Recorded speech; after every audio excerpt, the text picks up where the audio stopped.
Warning. The following contains bright, flashing lights and /or imagery that may cause discomfort and /or seizures for those with photosensitive epilepsy. Viewer discretion is advised.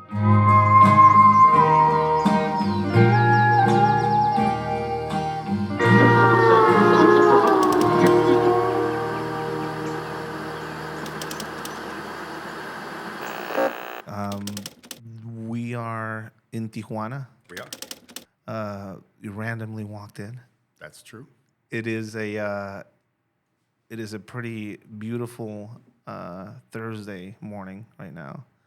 I started to see you online, specifically. Like I remember watching you on Rogan, and making the connections in our mind. Me and Avi, the guy that's helping us film everything, we're talking about you on our way here. How we have these vivid memories of seeing you fight in the UFC. And we were like, look, he's coming? Yeah. We back then, to our young Tijuana Mexican minds, watching this bootleg VHS tape. Or I think it was a bootleg VHS tape or probably a DVD. I think for a lot of us, it was bootleg VHS tape. That first UFC I ever saw was the same way. Yeah, I remember this whole aspect of this almost enlightenment happening at a global scale, where the crumbling wave on truth came over us, where we realized that Bruce Lee and Chuck Norris were not, being completely honest when they were doing their movies, and seeing how,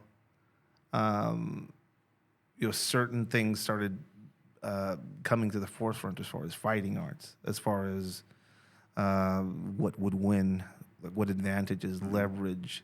All of a sudden, we saw wrestling isn't just a gimmick. We saw all these things kind of started originating in that time and space with you. Yeah, well, it's a crucible, right? So that which can't withstand the heat will be melted away, and that's exactly what happened. And then even over time, you see how the game creates and incentivizes then the process. So now you'll see high athleticism, a lot of kickboxing with wrestling as a counter tactic or a tactic to score maybe towards the end of a round or just to establish control on the floor. Yeah. And as far as the submission side of things, it's almost non-existent now. And they'll pull up the stats and be like, oh, the most common submission is the rear naked choke, the sleeper hold. And I'll go, yeah. From people punching someone, they're near knocked out, and then they jump on them. Yeah. Or they get on top, they start pounding, the guy turns over, he's near knocked out. And it's like nobody really employs a true submission style attack anymore because people have figured out how to game the system towards the most successful way of approaching it. But that's the way of all games. Yeah. If you could talk to yourself back then when you were going through these first fights, did you have any of these things in your mind as far as taking into account the things that you just expressed, basically? I was always well aware of what the arena we were fighting in would and wouldn't brook, and how people were going to approach this. From the specific sense of, okay, this guy comes from this school, they're known for this thing, and in his fights, watch when the chips really start falling and he's in the most dire scenarios, this is what he'll revert to this. And or these fighters from this country has this as a dominant style, so you'll see this heavily peppered in amongst everybody, things like that. But then also watching how the fights have laid out, not just on that card that night, but from all the cards previous. Yeah. And just getting an idea of it. But ultimately, I've always been a big proponent of just because you know what I'm going to do doesn't mean you can stop it. And so me putting my game on you and putting you under pressure, however that could be by grappling you when you're not a grappler, it could be striking you when you're not a striker, but even simpler, it can be creating rhythm and timing and distance that you don't enjoy. Yeah. Where I see that you're uncomfortable, and constantly putting in myself and you into that space and watching you start getting anxiety, breathe with a little more tension, anything that can start hanging on you, right? Yeah. It's like the idea of holding 2-pound weights at arm's length.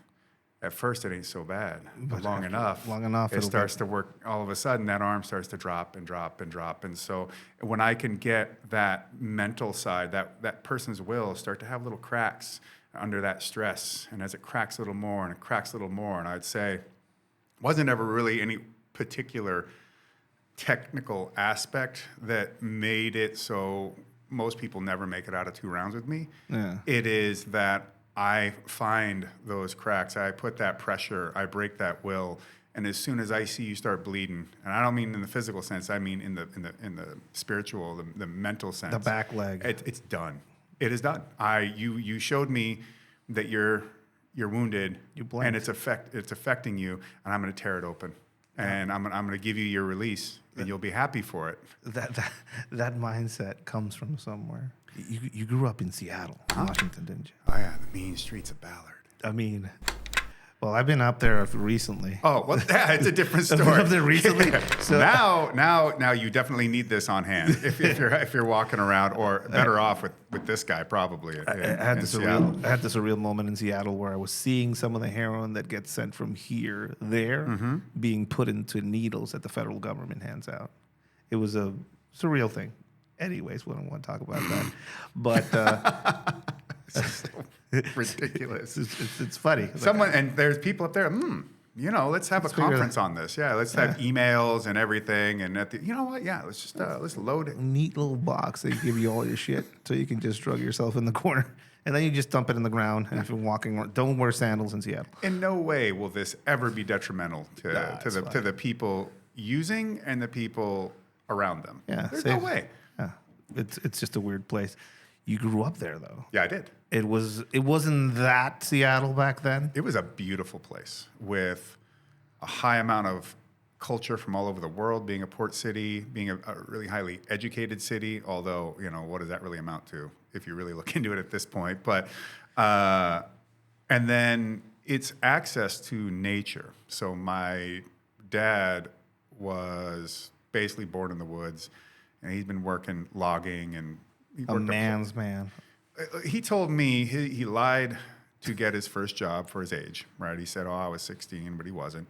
And he worked in a plywood mill down there. And one of the earliest memories he remembers was an old codger, as he put it, who should have known better, watching a piece of plywood get stuck in the press as everything gets loaded in. I was going to ask if your dad has all his digits, but let's. At this point, whatever's underground, I don't know. He died in 2012, but he did have all his digits.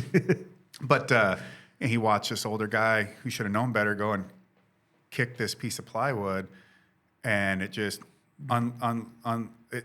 it unlocked the machine when the plywood was unstuck, and it just pulped him. And so he's like, oh wow. So they had him scoop sawdust over all of it to scoop him up. Yeah, and that's my dad telling me a normal story.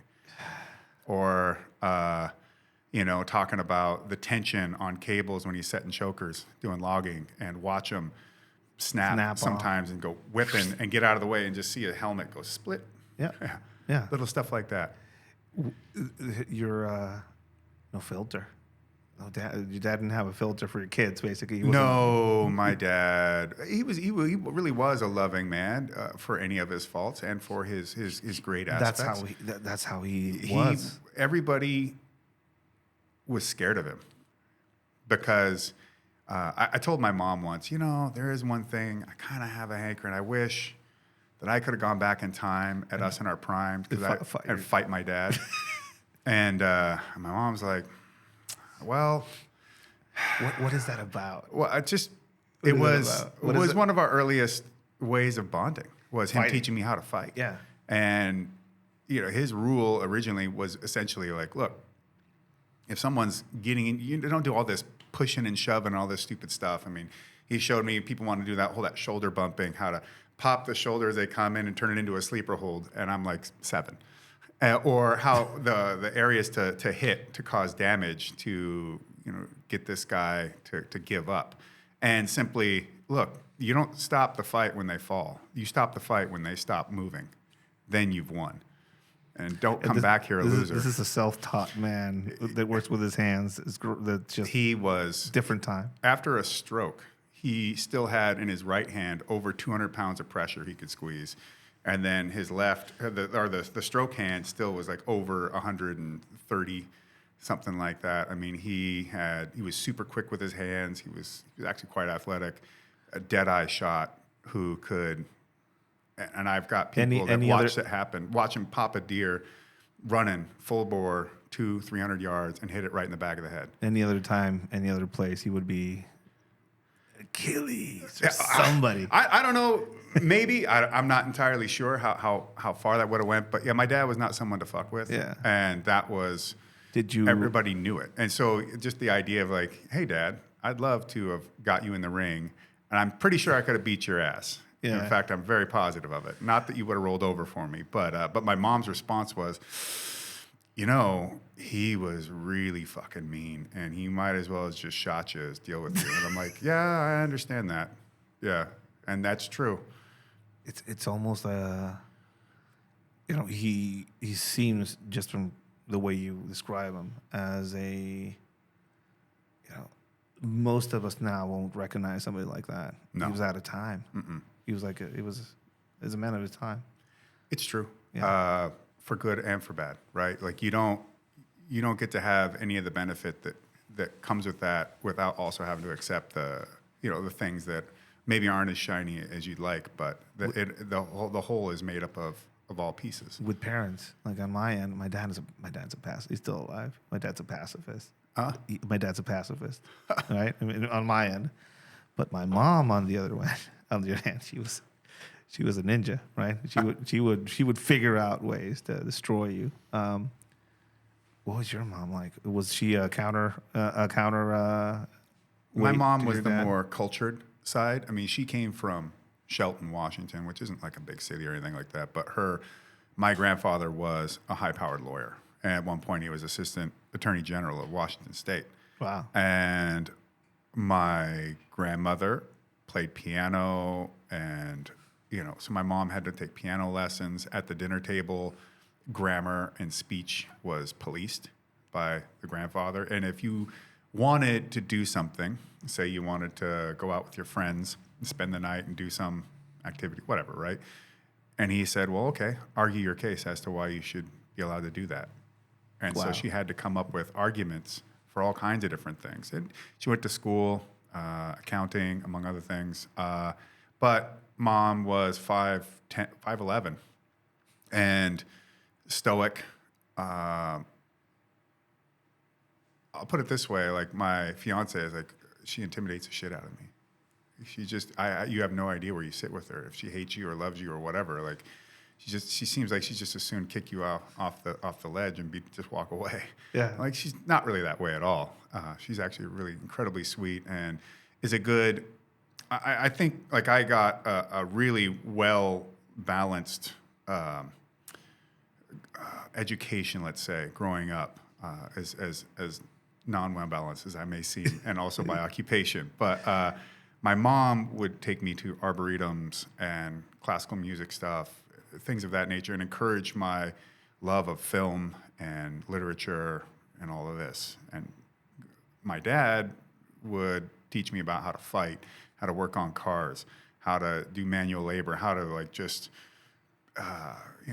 hunt and dress game and all that kind of stuff. Completely upside down. My mom was my mom was the one that did all that for me, which is weird. You have this upbringing with these two kind of like polar opposites in a way. Mm-hmm.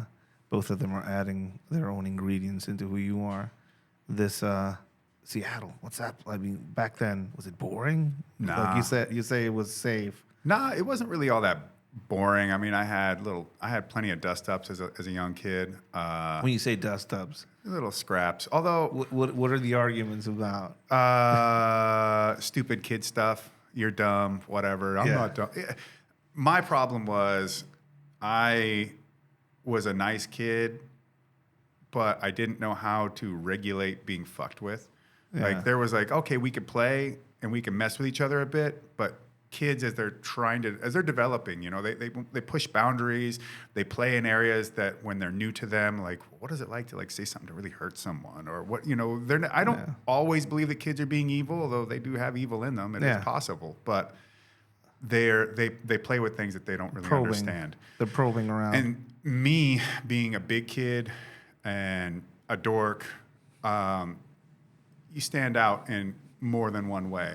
Yeah. And I think some of it was the older brother syndrome. You mess with the older brother, eventually he gets mad, he chases you, you're laughing and giggling, but he catches you and he really does fuck you up.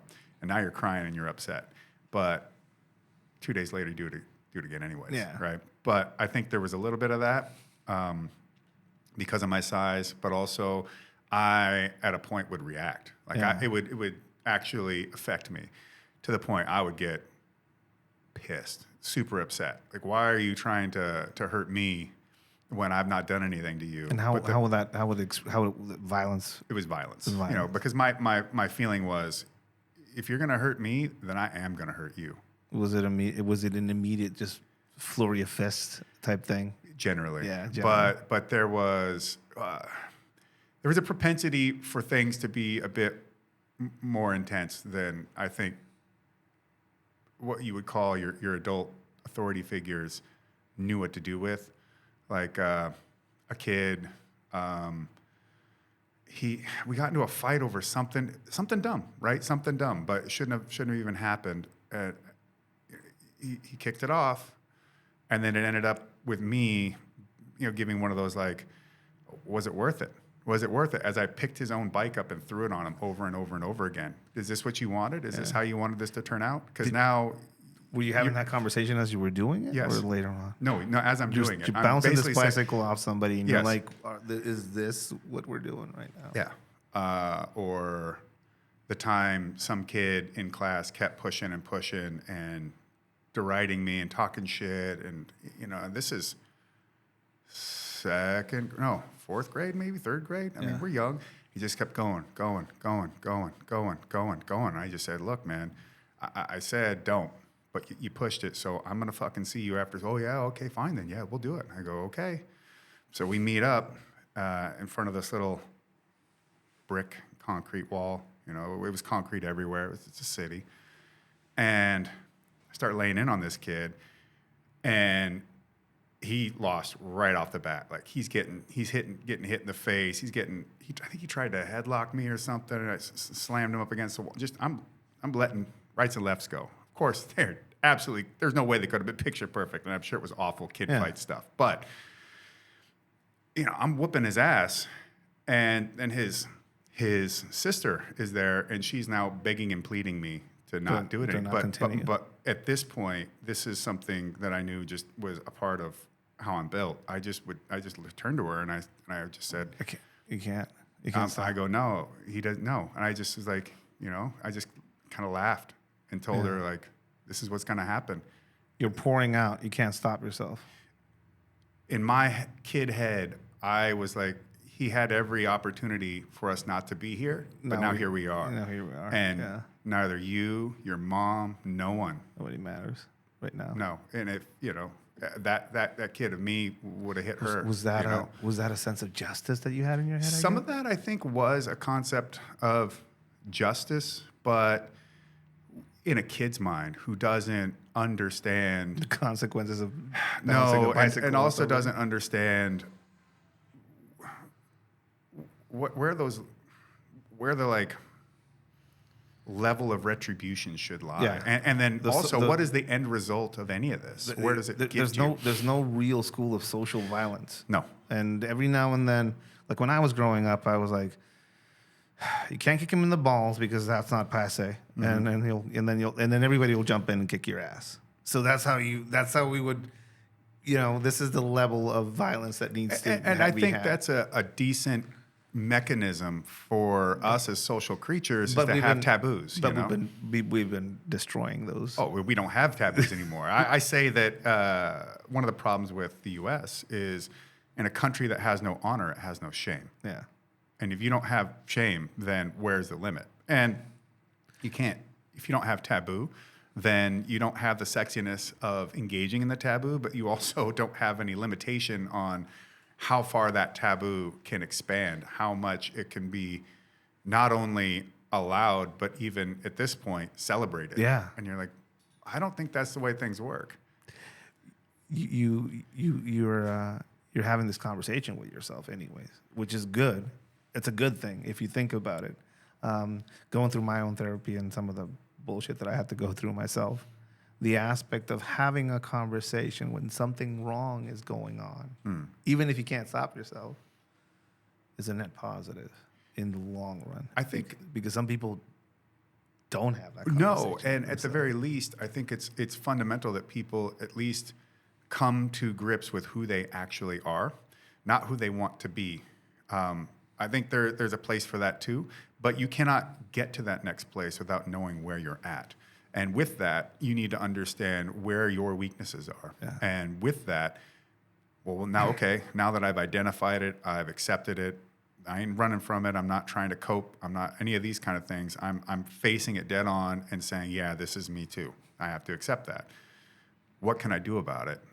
Okay, well, maybe nothing at the moment. Well, then what do you do? Well, how about you, now that you understand that, figure out how to shield away from it, how not to allow yourself into those places or stay away from the things that's going to get you into that at the very least. Yeah. And understand that if you probe in those areas, or you get yourself into situations that start going down that path, to how to circumvent that at the very least, so that you don't allow this thing that's a detriment to you to flourish.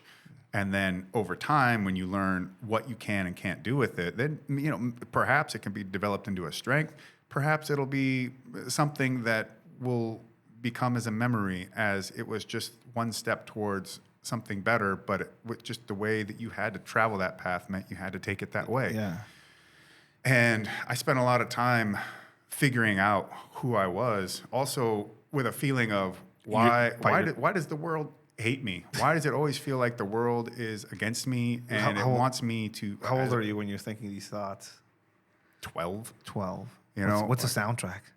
Well, the soundtrack has been Iron Maiden, Slayer. You're Megadeth, listening to Slayer. Metallica. You're listening to this stuff, staring at the ceiling of your room. Why the fuck does everybody hate me? Yeah. Is this the thought process? Yeah, it's true, and it's like, why do I come up with such? Why does it feel like I can move forward only to then get pushed back? 3 steps when I took one forward. In time, some of it was understandable to me in that what it was is how I held myself. If you feel like shit, if you don't have a high opinion of yourself, if you are self-degrading, that's the way the world's going to treat you. That's what you manifest, basically. Speak forward. Understanding that social disrespect cannot be allowed. There's ways to mitigate that and navigate it that don't always come down to, throwing a guy's bicycle on him over and over and over again, or something worse. But yet, the way you allow others to treat you is the way everyone will treat you. Yeah. And so the idea that sticks and stones may break, no, that's bullshit. You don't get into fights with everyone because they called you an idiot, but at the same time, you don't allow yourself to be degraded in a certain way. Yeah. Otherwise, then it only compounds itself. An ethnic slur being said in a place where others hear and you don't respond. A call of violence, of a sexual kind to your mother, being spat on, like a physical action. Physical actions are sort of a note like that one. Yeah. There's not much you can do about it other than respond in kind. But even the stuff of like, you want to say something racist to me, or you want to insult my mom, I'm quick enough that I could turn this back around and make it about you. Yeah. About, well, why are you such a bitch that you're running around running your mouth? About what? What do you intend to get with this? Because you're not going to fight me, or you're not going to do this, or you're not going to do that. And you can expose their own cowardice. Yeah. Or you can expose like, oh, you're looking for a cheap opportunity to come up, you think, over somebody else. And yet I'm going to stand here and show you how not only does it not really matter to me because your words are weaker than you are. You have no foundation to employ anything. Yeah. So you're this kid that is blessed with a. Well, no, this took a while. This is me now. No, you're a kid that you're a kid then that's blessed with this physical capabilities. Yeah. You have a father. I have an easy fondness to violence. I don't start fights, but I realized when I was a kid that I loved it. Yeah. I loved being in a fight. And this conversation you're having in your mind about, well, why is everything seemingly against me? Mm-hmm. What was the answer that you would tell yourself, or what were some of the answers you would come up with in your young mind? It was hard to figure out. And some of those answers were, some people were just really shitty. It's a good answer. Which can be true, and it can also be true that they're shitty because they're young and stupid and suffering in their own way. Although I'm not going to give everyone the pass of like, oh, everyone as a kid is fighting their own battle. No, some kids are pieces of shit. Some people, yeah. And that's just the way it is. And they're going to grow up to be bigger pieces of shit. Yeah. But some of it is, some of it was this. Me not realizing that no matter how many Greek fables and things I would read about justice and other moral and ethical considerations, no matter how many Aesop's fables or books on mythology I would go through, the world doesn't work like that at all. And that you can go to the principal's office for a fight and go, well, this kid is, doing this and doing that, and a circle of them broke out, and they're all taunting me, and I'm trying, but they're maneuvering around, so this circle keeps pulsing and moving as I try to get one of them. Then eventually they got bold enough to, one of them ran up and kicked me, and I chased his ass down and beat the shit out of him. Yeah. There would be no fight if people weren't doing such a thing. Yet the principal is like, well, you're bigger than them. You shouldn't do that. Like, well, wait a second. But that's open season to fuck with me, and I got to take it. And then it's, but you can't fight him. But I'm like, but he hit me first. Yeah. So at the end of the day, for them, if this kid, me, is beating up some other kid, I got to be punished. And the other kid is now a victim. And now I'm sitting back going, none of this makes any sense. This isn't in the 12 labors of Hercules. This is not in anything that I'm trying to digest as like a 7-year-old, an 8-year-old. And I'm just going, what the fuck? This isn't how things work out in The Hobbit. This isn't how any of this shit goes, right? All this. This heroic journey this is not how that looks like. No. And, I don't know what that authority position for a principal or whatever really entailed. I have to acknowledge that I don't know what that guy's position was and why, but ultimately I can say that as a system for guiding kids through education and social mores, that's fucked. It doesn't work. All you do is reward the shithead, and you tell everyone that violence is never acceptable, which is a complete lie throughout all history. I grew up with this whole concept: violence doesn't solve anything. Well, it does. The guy that sometimes hits it does. The second punch is the one that gets you in trouble. Yeah, which is again the whole justice aspect of it. The injustice for me when I was a kid, that was what infuriated me. That's what made me. I think in this we have a real common ground. I felt it was unjust, the way I was the recipient of all penalties. And how it dissolves authority figures, like in front of you. Like this principle telling you that basically you have no right to self-defense. Mm-hmm. That the mob mentality that you were faced with, that entrapped you in this situation that you wanted to escape from, you wanted to stop, that they're the victims because you're bigger. Or because I won. Or because you won, and because you're maybe you saw some size disparity. I don't know, but it's bullshit. That guy probably didn't have a dad like you had, probably right? Went to humanities or something. I don't know. Whoever he was, and whoever those kids were too, they probably didn't have a dad like you. No, none of those kids had a dad like mine. That's a fact. Which is something like that struggle sometimes with like going through my own therapy and figuring things out for myself. This whole aspect of, I don't know, there's a period in every man's lives where they're like, "Fuck, this isn't normal. This wasn't a normal childhood. It was my parents' fault." And you have this moment. This is adults are fucking idiots as well. Well, yeah, of course, we're like growing up, and then realizing that they did the best they could with what they knew and what they had. Of course. And let's see you do better. Fucking working in the woods, cutting down fucking trees. I'd like to think I could do better, mainly because I feel like I paid attention to them and what they did. Yeah. So I could learn from that, especially not sit back and try to play any sort of victim card. Definitely not with my parents. I had great parents. I wouldn't change any of that. And I am very much a Nietzschean in the way I think about a lot of things. So in my loneliest of lonelies, if a demon came and told me that I'm doomed to live my life in every single aspect, every single detail, every grain of sand over and over and over again, that for me, it is the only response is amor fati. That's it. To live that life over and over again and to be okay with it, and to also learn to love it. And that to change any of it means that the guy who sits here today, who I'm fine with, I like this guy, all right. There's no telling who he would be. Yeah. And the chances that it would be a lot worse are much higher than it would be a lot better. What was the event that basically told you, or that told people around you, this kid needs to chill out? I think it was the time. So I was already getting the administrative end of the stick all the time, and I didn't get it. At one Suspensions. point, yeah, and at one point in second grade, we had a dual classroom because I was in this gifted kids program, and I did it simply because after kindergarten, all the kids that I'd made friends with, I go to first grade, and none of them are there. And now I'm like, what the hell? I don't know anything. What new teachers and where are I don't know any of these kids. This is weird. I don't like it.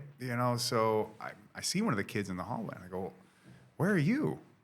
Oh, well, we're in this other classroom. I go, well, why is that? And I go, oh, well, we're in the Horizon program. I go, well, what the fuck is that? Oh, well, you had to do some tests or whatever. And then I go, okay, Mom, I want to be in Horizon. Okay. Yeah, all my friends they're doing that. So let's do that thing. So she takes me to some school in Seattle to do a test on a weekend or whatever. And I just go in, do my test. I'm like, okay, great. That's cool. I can't wait to do Horizon. And then she tells me, not only did I pass for that, but then there was another program, which was like the nth percentile of kids. I made it into that one, but there was only one school that ran that program, and my mom's like, I'm not driving you to this school every day, and no, it's not happening. And to be perfectly honest, I didn't give a shit. The only thing I wanted to do was be around my friends. I didn't care about doing a test to do it. None of this registered to me in any way. It wasn't about what your intelligence or fuck it. I just wanted to be around my friends. I knew these guys. So let me do that. And so our little classes would get moved around in different ways, but we had this dual class. And I remember at one point, I don't know what had exactly happened, but we're going over what poetry is in second grade. And the teacher sets up the classroom. I'm pushed off on the side, and then has the class all write poems about what a bad kid I am. That sounds like a horrible idea for one person. I remember that situation. Being so resentful. Like, fuck all of you. You think you can one? It's very much like how old are you? Second grade, so 7 years old. Yeah, they're or 8 years old. They're creatively coming up with poems about what a bad kid I am, why I'm bad, and I just remember thinking like, okay, basically the log in your eye and the speck in someone else's and all that kind of stuff, and just sitting back and being like, okay, why me? Why are you putting this all on me? I'm the guy. I'm the worst person in the world. Like, look at all you fuckers. And then you're the authority figure, and you're doing this to me. And I know I had some trouble with teachers because even as a young kid, if I didn't think you were fully deserving of respect, You wouldn't give it. No. Which is understandable. That same classroom, the other teacher in there, she had been telling my mom what a bad kid I am, what a bad kid I am. And you know, I wasn't a bad kid. I was just I know I wasn't a bad kid, but I was fired up. Like, they wanted to put me on Ritalin and all that dumb shit. My mom's like, that ain't happening. Good. And and really what it was, I just needed teachers other than them. So when I got kicked out of Horizon for fighting, I ended up in regular kids class, and I had this teacher, Mr. Smith, who I loved. Awesome. My kindergarten teacher, loved. Awesome. These other teachers on the in-between, there was just something about them that never sat right with me as a kid. Now, as an adult, I can look back on it and I go, oh, I fucking see it now. I get it. What is missing in these fucking... You know what? They live in a la-la land that is full of fucking fairy tales and bullshit, and how they think humanity should act. You know, they're very much, I would imagine, they would think like... you could just socially condition everyone to be... Everybody wins. Everybody's first place. Yeah. Everybody's special. And, violence is never the answer. And, but they just deal in platitudes and ideas that never have been seen throughout all of human history for every culture that's ever existed. And disarm the kids that they're in front of. Like, imagine these kids coming out of that system. Yeah. Wait, I'm not special? Wait, you guys have to compete in the work environment? Yeah, exactly. And just because you can find some sort of make-work job doesn't make it anything of real meaningfulness, right? It in and of itself will not give you what is needed to really be a healthy and happy person. Yeah. And so this second grade teacher, she's telling my mom, I'm this, I'm that, I'm this. And she goes, oh, okay, well, and she goes, well, I got nothing to go off. Well, I'll prove it to you. And so I guess my mom comes back for this date, and she's sitting there with the teacher, and the teacher's like, all right, I recorded him all day. You can hear it. Presses play on this tape. Blank. Nothing on it. Well, he was especially awful today, and blah blah blah blah blah blah blah. And I don't get this. Well, and my mom's like, well, sounds just fine to me. Comes back home, knocks on the door. When did you erase the tape? What? Don't bullshit me. When did you erase the tape? Oh, she was fucking around on a smoke break. Gone. Yeah. No face, no case. That's right. Early lesson. That's right. Wasn't there. But the thing was, they had like this, they didn't, really what it came down to, they didn't know how to deal with a boy with that kind of energy. That's what it is. Yeah. And to even give them their due, they were dealing with something they just didn't understand. And you can't expect the boy to self-referentially make these kind of deeper corrections when this is all part of development. You got to allow kids to develop, and you guide them, but you don't lock them. And that's not easy to do. Not for me, not for any of us, not for parents, sure as shit, not for teachers. So I have some level of sympathy for them, but that wasn't a place for someone like me. It just wasn't. But at the end of the day, fuck, maybe all that anger and hate and rage at some point came to something useful. But I think the biggest thing about it was that over time, it was just like this constant pressure on me and pounding and beating out of me. Like, you cannot be yourself. You cannot operate this way in any way. To the point that I just stopped standing up for myself anymore. I just became a punching bag by middle school. I got into like one fight in middle school.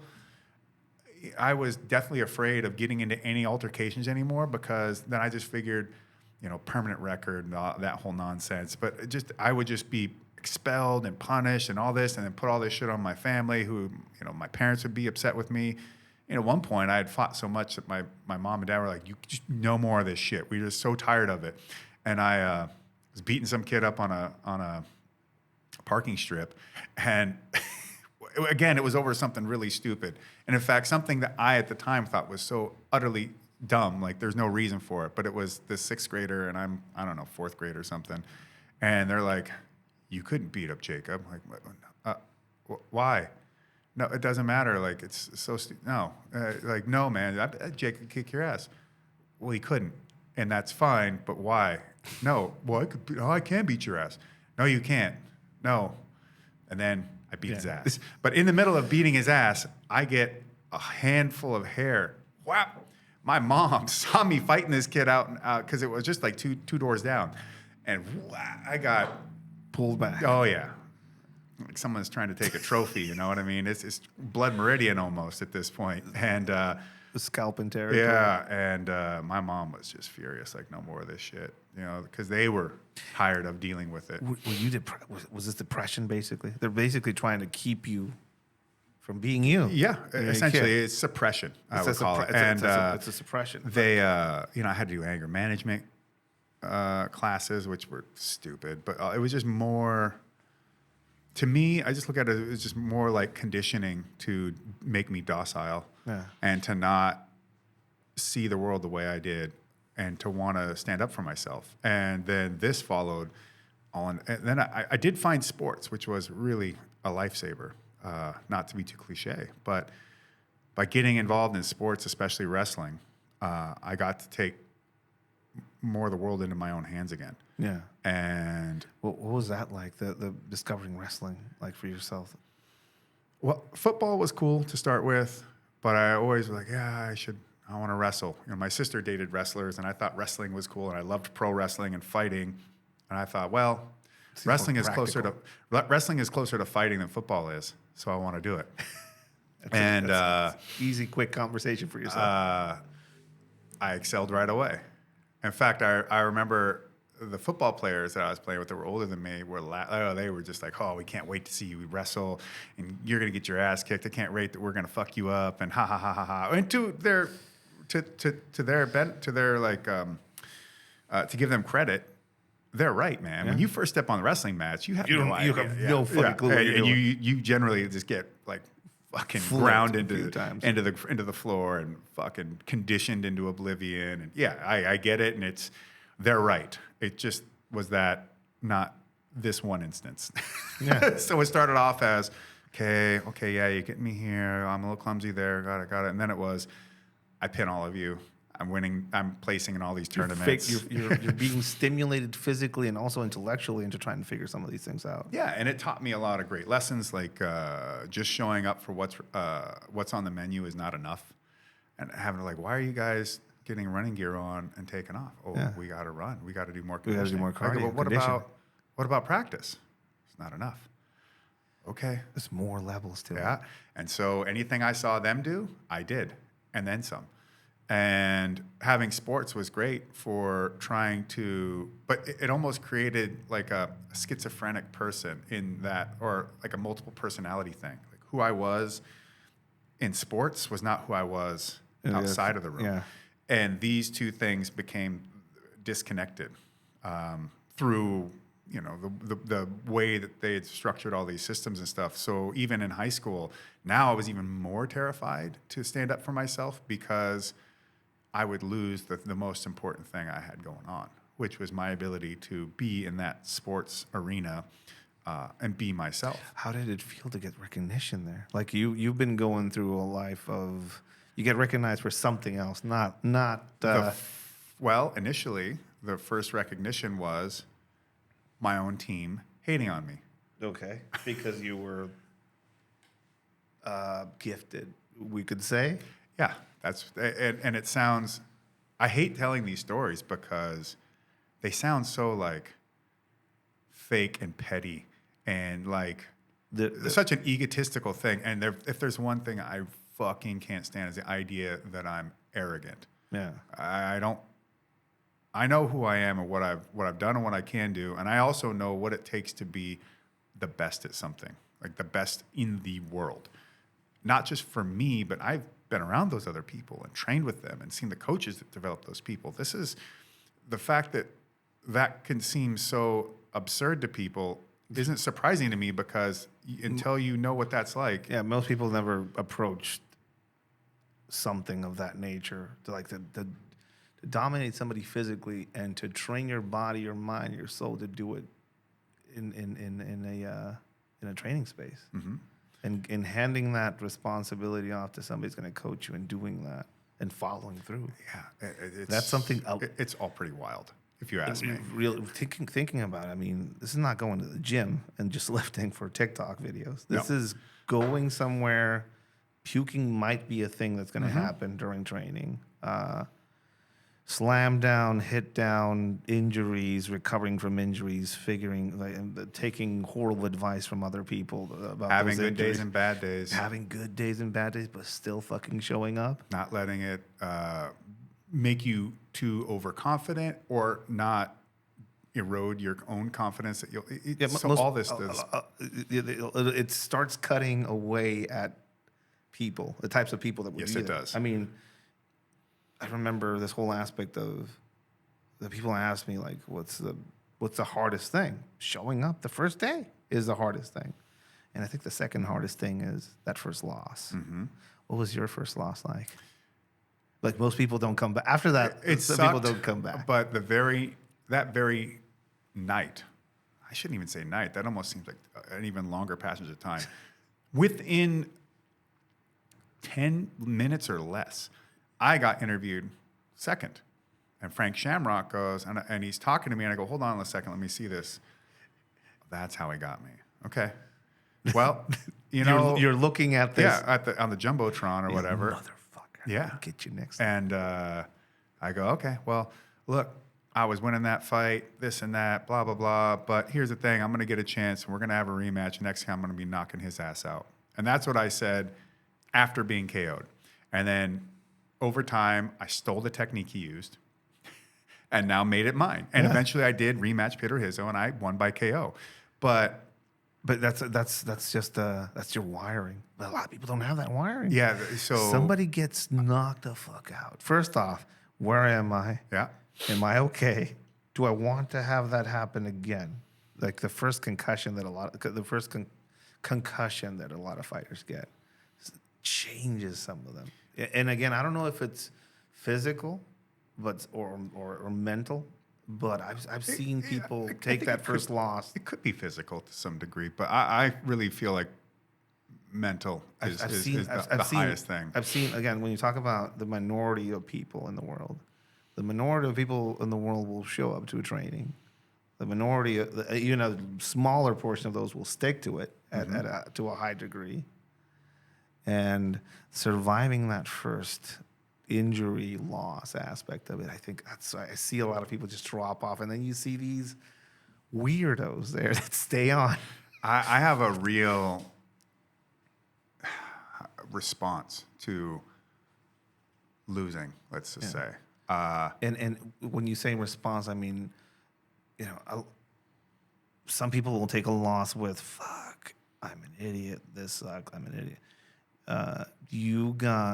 Your wiring seems to me, this fucking guy won. Let me see how I can start building myself up so he's like harder to do.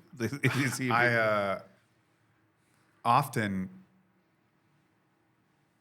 it can be as simple as this. I remember I used to get into these knockdown, drag 'em out fights with my older sister. She's 8 years older than me, and she was mean as shit. She still is. But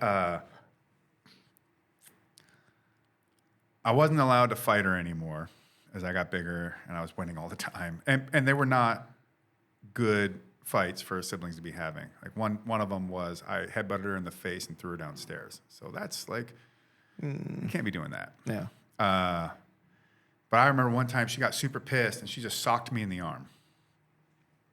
Through some, insults and whatever. I remember sitting there, and the feeling of where that impact hit, it felt like fire was radiating out of it. Like it was getting hotter and hotter, and I'm getting madder and madder and madder. And the more I recognize that someone got to hit me and I'm not doing anything about it, there's this interplay of rage building, and it's building more because it's restricted. and that spot is getting hotter and hotter and hotter, and I'm trying to do what I can to encapsulate this into some way. It's a pressure cooker bomb. Man. Yes. So losing at times, it could be even in the gym, and I'm well aware of what training needs to be, and it is about the journey itself, being 1% better, let's say, than you were when you got on the mat, when you walk off it. And it isn't about instant success or yesterday necessarily. It's about all the days that lead up to these moments, and then how you take and employ that when the time comes. And then how, even after that moment, that pivotal moment, that peak, it isn't just, drop off and build it all up again, but then how do you ride that into whatever else could be available to you? Yeah. So I get it. Yeah. But I'd have a bad day in practice, and all I could think about is, okay, so the next time I get to spar this person, this is how badly I'm going to destroy them. It just had to be that. Is anger a part of it? A little bit. Anger is a weird thing. It's an energy. If you think about it, anger is an energy. It's something that we expend. Mm-hmm.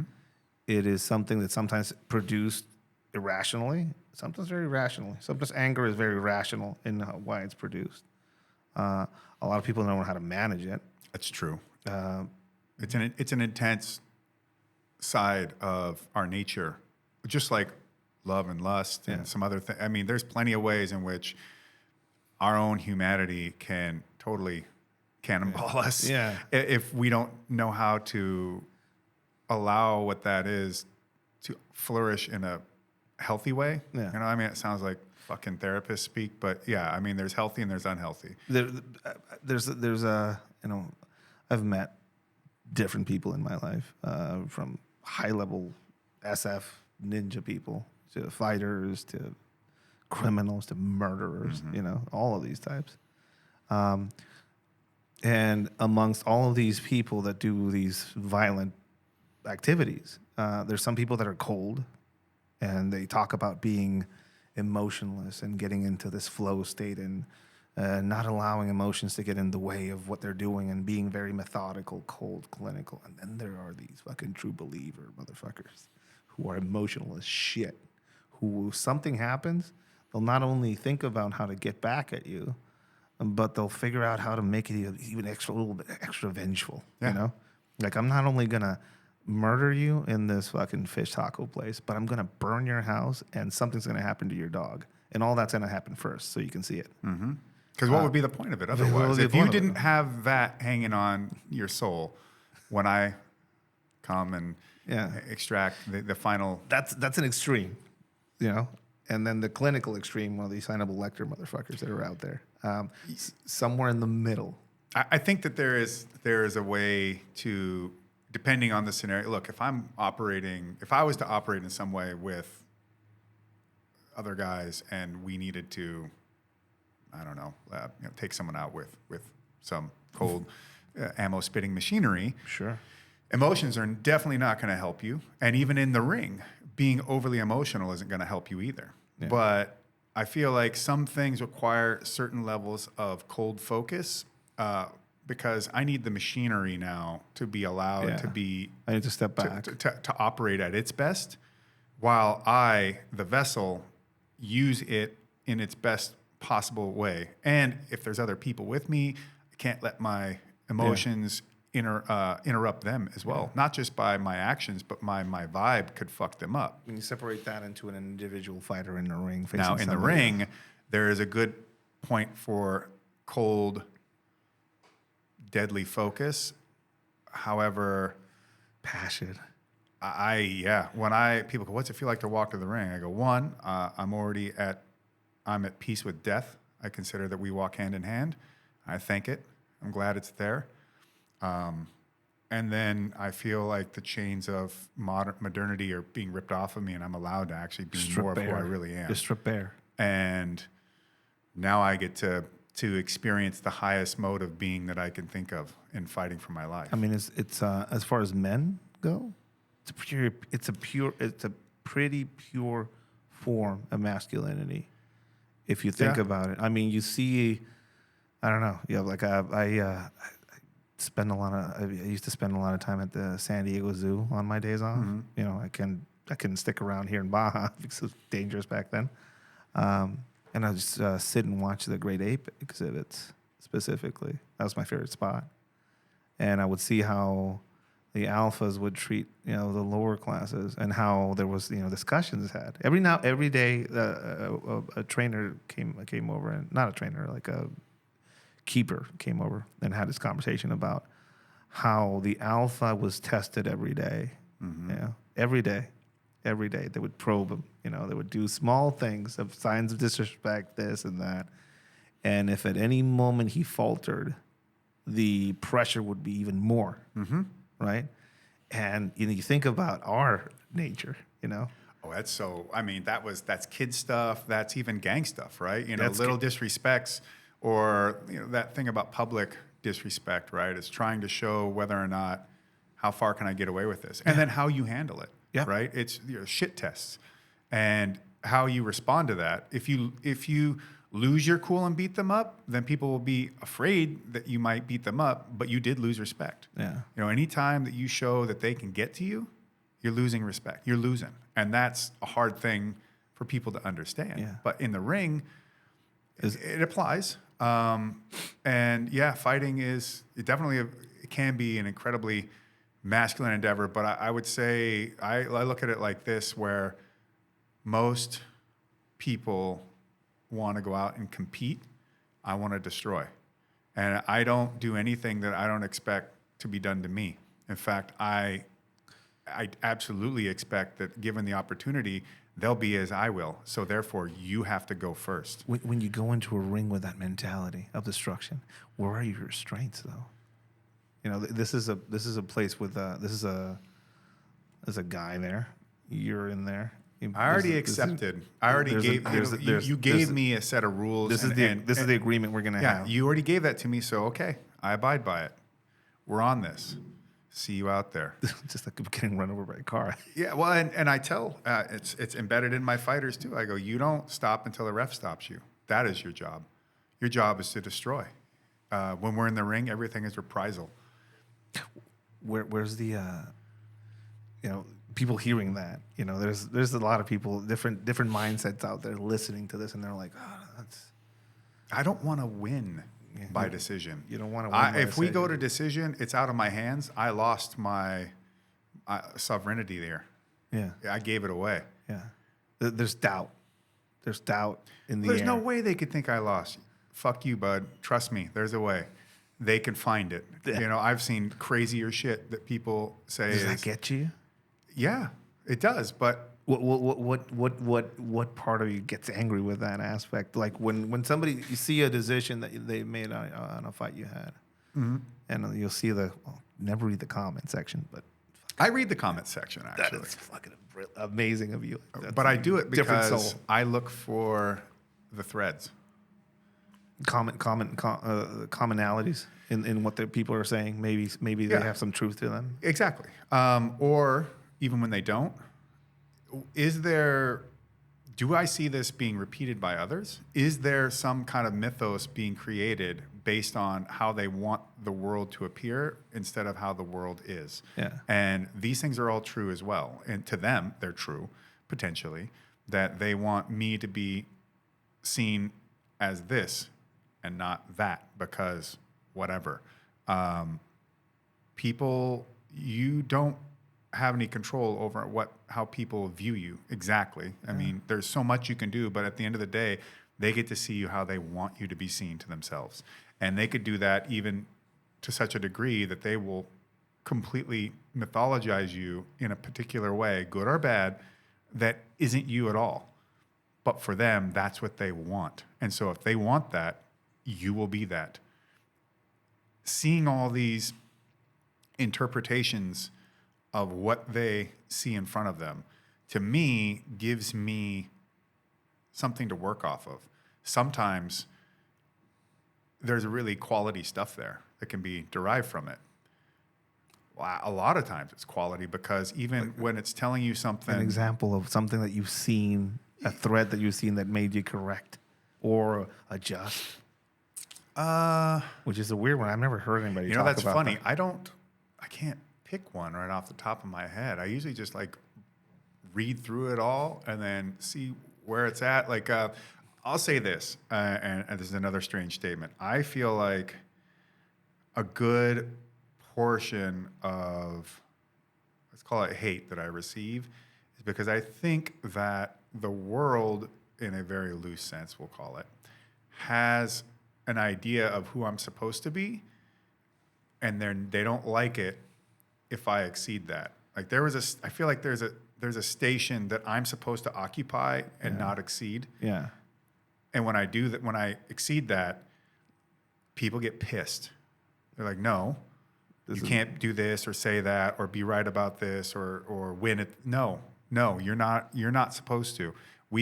Some of us have determined that you must embody this thing because of, I don't know, the way you speak or look or something. Yeah. And we've determined this is not you. You cannot be this. I want this for someone else.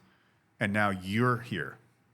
You, who I don't fucking want there. And you're like, well, fuck you, man. You know, if they could have been it, then they would have. Yeah. But they're not. So fucking eat a dick. You know what I mean? And even better, if I'm the one who knocked them out of that place, it's like, well, then it wasn't for them. They weren't capable of holding that space. So I did. You know? I'm sorry. But I'm not. Well, you were in your, growth period, basically, wrestling, training professionally now, like you're getting to learn how to do talking this. about wrestling. Yeah. Back when my first real example of acknowledgement was negative. Yeah. I remember, I got a Letterman's jacket and I had started to put some medals on it.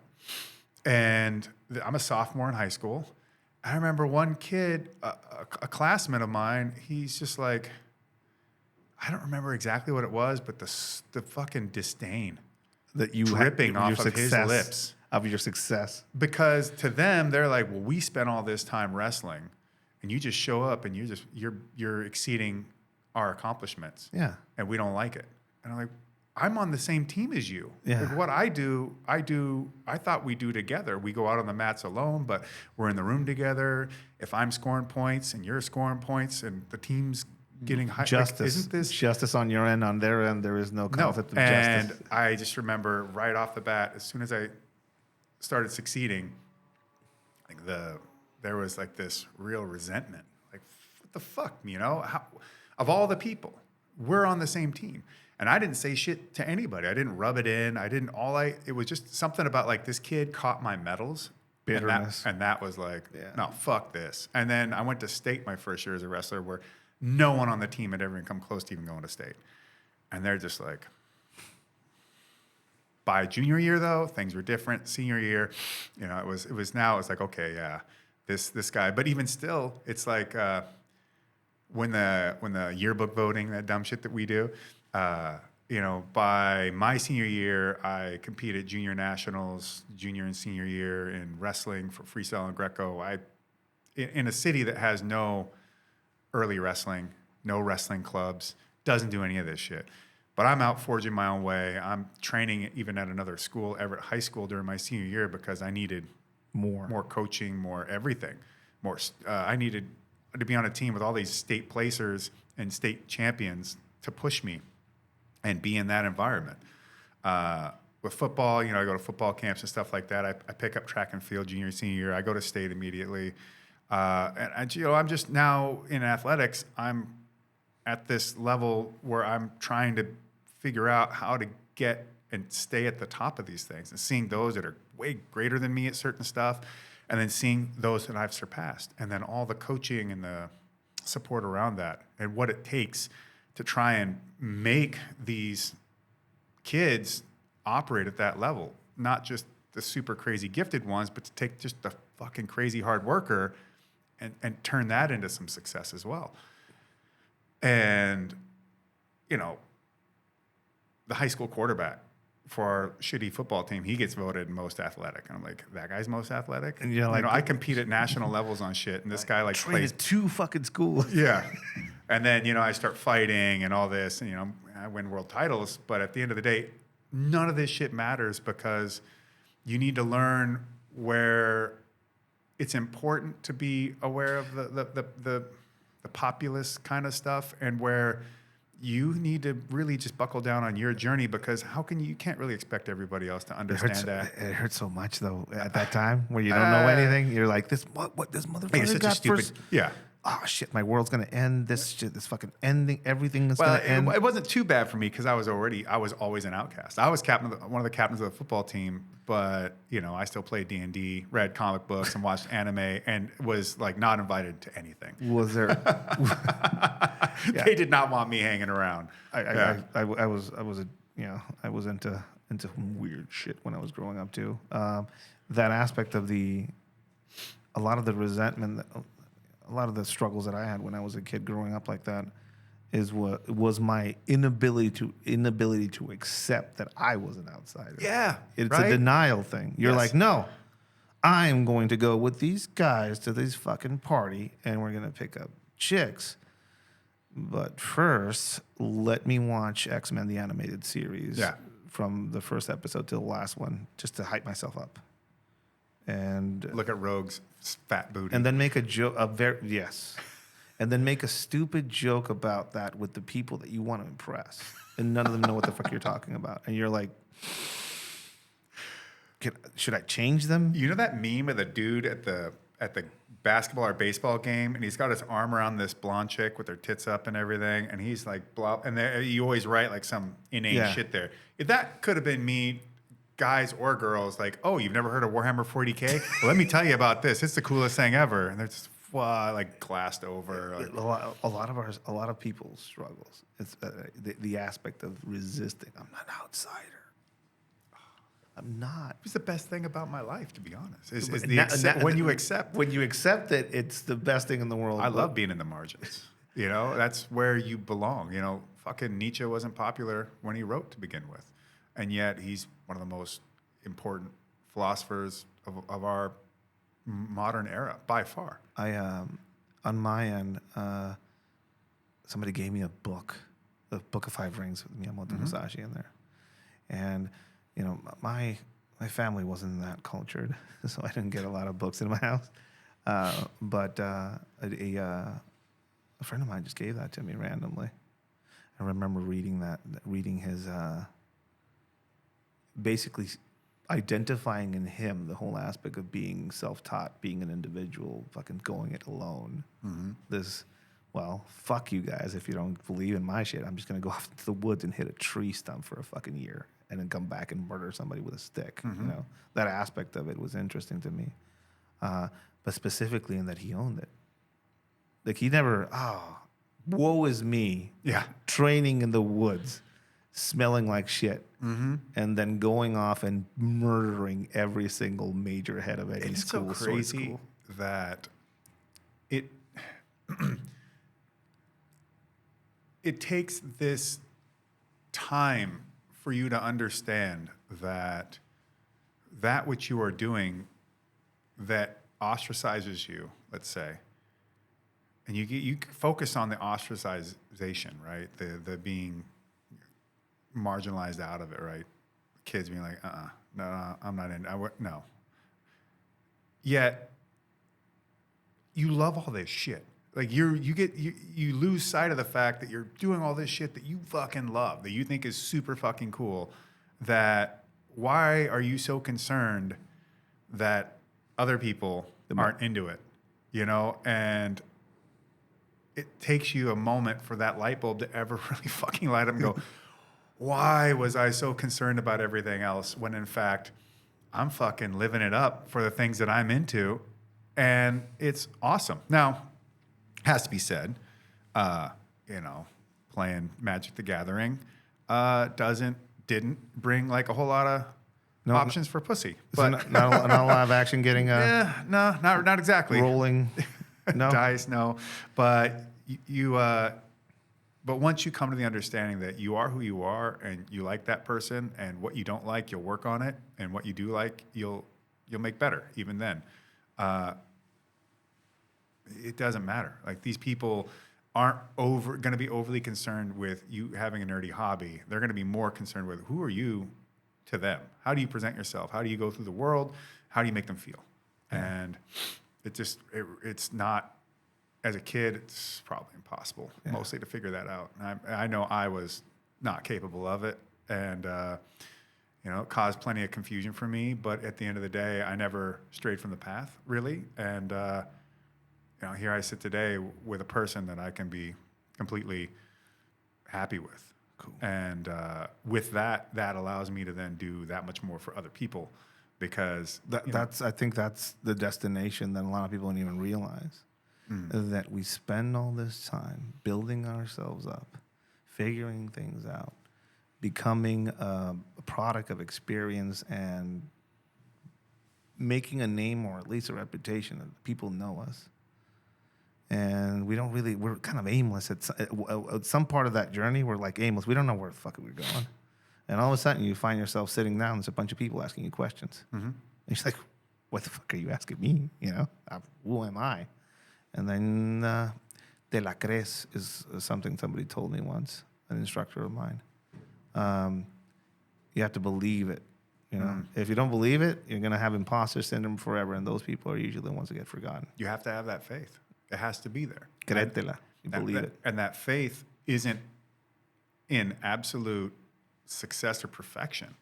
It's faith in that you know who you are, and that regardless of the troubles, either within or without, you'll get through it. Yep. And you'll deal with it in the best way you can. And it's not about coping. It's about, all right, acknowledge. Yeah, if this makes me look bad, it makes me look bad, but that's it. If this makes me look good, great. Don't fucking toot your horn, man. Like, use whatever you're getting off of that to roll into the next saying for you and for others. And I always felt with the incredible male mentors I've had, like Fred Sato, who got me into judo, there were 4 people to start with in Seattle in this Bruce Lee story. There's Bruce, there's Taki Kimura, Jesse Glover, Fred Sato. And so this is also why I can't watch Bruce Lee biography movies, because I'm like, that's a fucking lie. That's a fucking lie. That's a fucking lie. Why is none of this in here? No, there was never a guy named Leroy. This all took place in Seattle. Fuck you. The dragging the Bruce Lee story is such a bullshit movie. When I watched Get the Gringo, when it's supposedly put into Tijuana prison. Oh, yeah? I'm like, that's not what it looks like. For me, it's just I get upset because I understand. You don't want to highlight Seattle, and you think it's sexier for him to be at like UCLA or some shit. Also, you don't care about Jesse or Taki or Fred. Yeah, come on. Yeah. Anyways, I got lucky to have him. He was my football coach. And he would demonstrate 1-inch punches, and everyone's like, "Oh, he's trained with Bruce Lee," and that was such a cool thing. But really, it was like he just embodied that stoic masculinity, but with an affable side to himself. He could do the flag at like 50-some years old, 60 years old, strong as shit. But he had such a confidence in himself, just in the way he held his person. And I just thought, that guy demands a kind of respect for his physical strength, but something else as well. I need to understand what that is. And then, leading from that to Jim Harrison, old school bloody knuckles, blood and bone type bare knuckle karate stuff. Yeah, but this is what's the name of this? His style. What's the name of his style? He has like a karate. Bushido Kon Karate, yeah, Okay. Which is his incorporation of judo, jiu-jitsu, karate, boxing. He was the first light heavyweight kickboxing champion. These were the attempts at people to try and mix and match what made sense. I remember being there in 1997 and watching a green belt test, right? And it's like he had to win 2 out of 3 rounds of judo, 2 out of 3 rounds of kickboxing, do the calisthenics, do the forms, but it was you had to win. Yeah. If you lose them, bye, you don't get your belt. The guy who became the brown belt above him, who was our senpai for the school, he basically had to win an MMA fight in the gym. Like, go. And if you lose it, you ain't getting promoted. Yeah. And then, at the celebrate. So one of my first like moments with Jim Harrison that really stuck in my head, outside of when I meagerly came into his office and said, I'll do whatever to just train here. I just really I need somewhere to be and train and trying to develop. I had already gone to the judo club at the school, University of Montana, and beat everyone, including the instructors. We wanted more. I just was like, I need to find whoever was strongest. Even when I was at wrestling camps, I would try to wrestle the collegiate counselors, the coaches. I would go after anybody I could get. All I wanted was, come on. Experience. And if you beat my ass, I'm like, cool, I'll be here tomorrow. I want to learn that. Yeah, keep beating my ass. But I'm going to keep coming until I can beat you. It was like the kung fu thing. Like, I'm going to find someone who can beat me, and then I'll train under you, kind of thing. Did you see that in somebody else? Where did you learn that? It's just me. I think it is just who I am. The challenge. Yes. Like if I'm going to do it, if I'm really going to do it, I'm going to be the best. And my drive as an athlete was, I want to be the strongest in the world. I want to get as far as I can get with everything I have. And whatever that's going to look like. I need to find it. And the only way to find it is through the pressure that makes a diamond. And if I'm not actively seeking it out, then I'm just being a coward. So with Jim Harrison, we're changing in the locker room, and his chest was all caved in. I'm like, that's what happened, sensei. Well, I was working in a special unit in East St. Louis, and a guy shot me. Caught me in the clavicle and everything, and crushed it in. Yeah. Okay. What happened then? Well, I managed to get my little .25 ankle gun and kill him.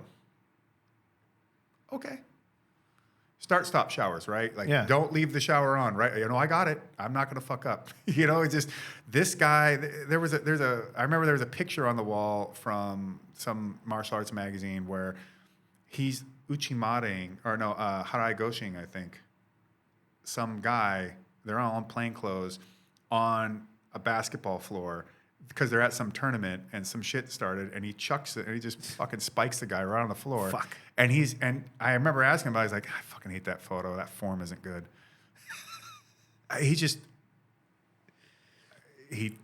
The one time I met Chuck Norris, I'm like, hey, I'm a Jim Harrison black belt, because he's going through the road. He's like, oh, you're a Jim Harrison guy. Okay. Yeah. Okay. That's way different. Yeah. And he talks to me in a different way. Bob Wall, same way. I'm like, I'm one of Jim Harrison's boys. Oh, okay. If you're a Jim Harrison student, that means something a little different. And then you would hear like these different stories about crazy shit. You're like, man, that sounds a little bit too wild to be true. But then I'm at a celebration of life, and here are these people from that story. Yeah. Here are some of the military guys. No, he did do mercenary work. No, he did do these things. And we saw him, and we watched it, and this guy was something else. I'm like, fuck. Yeah. In all the world of all these Frank Dukeses and all this bullshit, this is a real one. Here's a guy that really is the thing. But he was such a humble person. I don't mean like he walked around with his head bowed. No, he had an incredible confidence to him. But he had no reason to try and hype himself up to anyone. He just was the thing. And if you didn't want to buy in on it, that's your fucking loss. Yeah. And he was a huge, another really huge male figure in my life that made a real impact towards fighting. And if anything, he only helped me to be meaner when it came to fighting.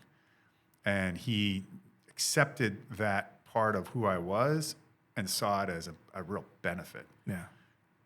Because there wasn't hardly anybody meaner than Jim Harrison.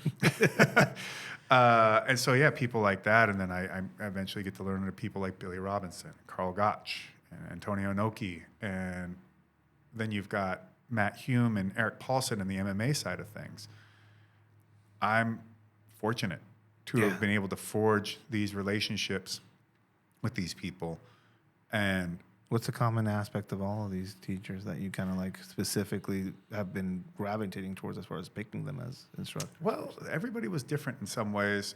In one sense, with people like Fred Sato and Jim Harrison, it was the man. It wasn't even the thing, With Eric Paulson and Matt Hume, I fought one of his guys, and beat him in like 2 minutes on short notice. On 11 days notice on winter vacation, which funny because this involves the two people that got me, that I traced to Sunny Umpad, was Chris Charnos, who I fought, and Edwin Romarosa. So I would train Muay Thai with Edwin Romarosa when I was in high school, like 17. I needed to find, I'm in high school, saw UFC 2 on a tape as a sophomore, so this would be 94, and I'm going, I got to do this. I don't know how, I don't know what it takes, I don't know how you even get into this, but I will do this. And so I would spend time trying to train and do anything I could think of and watch videotapes. And, a friend of mine had some boxing mitts and some bag gloves. So, all right, let's hold for each other. We don't know what the fuck we're doing, but bang, bang, bang, Oh, hey, did you hear that this guy, he does Muay Thai? Oh, yeah, well, who is he doing Muay Thai with? This other guy. Okay, well, fuck, I'll go down there on these weekends in this church basement and we'll train Kali, Eskrima, Muay Thai, whatever. And I said, well, I know how to wrestle, so I'll teach him wrestling to people. And I knew like a couple submissions. Yeah, let's go. And so I would show wrestling, and we would do Muay Thai and different drills. And we would do like self-defense stuff. We would do knife fighting stuff with butter knives, which still sucks. Yeah, a butter knife will still go through a torso if you're really excited about it. Or like how to deal with things, starting in a chair. And someone comes up. Scenario stuff. So fighting in hallways. I've been doing this shit forever, one way or the other. But for me, it was like, this is martial arts. This is combat. This is fighting. Eat the meat and spit out the bone. I get a phone call on 11 days notice from an old wrestling coach. I know you're training and doing all this kind of stuff. So we'd be willing to go and fight Chris. He's a pro, right? Yeah. Okay. Well, when? Is it 11 days notice? Yeah, I'll be there. 11 days notice. Yeah, on winter vacation. And I showed up. I trained with Edwin for 11 days. I would jog up the hill to his place. We would train in his apartment on the carpet. And then I would go and run down to 85th and back to his place for a jog. And then boom. Or we would go to the Woodland Park, and he'd make me wear a big duffel on my back while I was kicking Thai pads uphill and just whatever we could think of.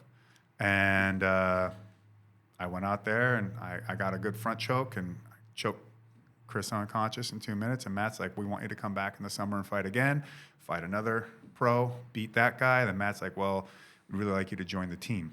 Yeah. And then I got to learn what it's like to be a part of MMA in a pro school. Yeah. And Matt Hume kicking my ass every day practically. And then me constantly being like, I'm going to get you. I'm going to get you. Like my goal is to surpass my instructor in some way, and learning things like we're doing Thai clinch drills, getting dropped with a knee, and then thinking like, oh, okay, fuck, this sucks. But, I'll recover. And no, he's kneeing me the entire time. Get up, get up. It's not over. Yeah, forging this toughness and just learning and learning and learning and growing and going through it and becoming a world champion. And then even from there, when things at AMC were just kind of dissipating, because things go in cycles. Yeah. There weren't anybody to train with. Matt was really tied up with the stuff he was doing with Pride as a judge and other things. And it's like, okay, I need someplace that's about me. So then going down to California to train with Eric Paulson, because I had done Eric Paulson seminars because Matt brought me. Because even though they were common opponents at one point, they were still good friends. And I saw Eric as one of the few people out there that had the kind of technical knowledge that Matt did. But in a funny sense, then it brings me back into this Bruce Lee cycle again. For being through Inasanto Academy and getting to know Guru Dan. Oh, yeah. Training Kali with him a little. And then with Eric, I mean, we'll do JKD drills out of nowhere. Tim Tackett will come by, and he's teaching JKD stuff. Then I got into Savat and earned my yellow glove under Nick Soniak.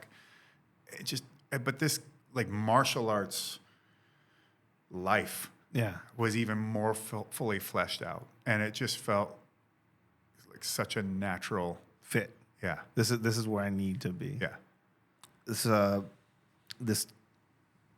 This experience of becoming this it's almost like Highlander. You're looking for other immortals to absorb their powers. Kind of, yeah.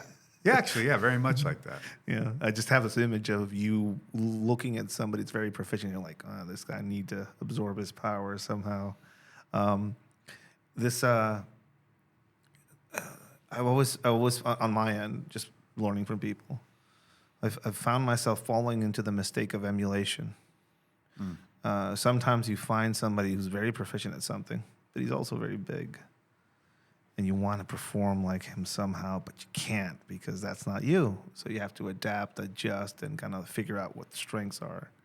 And that's when you realize that you're not going to get that from some single person. Then you have to go to that guy over there who knows that. And then you have to go to this guy. The whole aspect of going from one person to another. I would say that's part of what I would call ego restructuring, because I do not believe in the concept of egolessness. Like that's you wouldn't do anything. You would do nothing if you had zero ego. Man, I've had some moments of zero ego, but not recently. Not recently though. Yeah, it's not a healthy place. No, it's you can't stay. You can't stay. You can visit, but you can't stay there.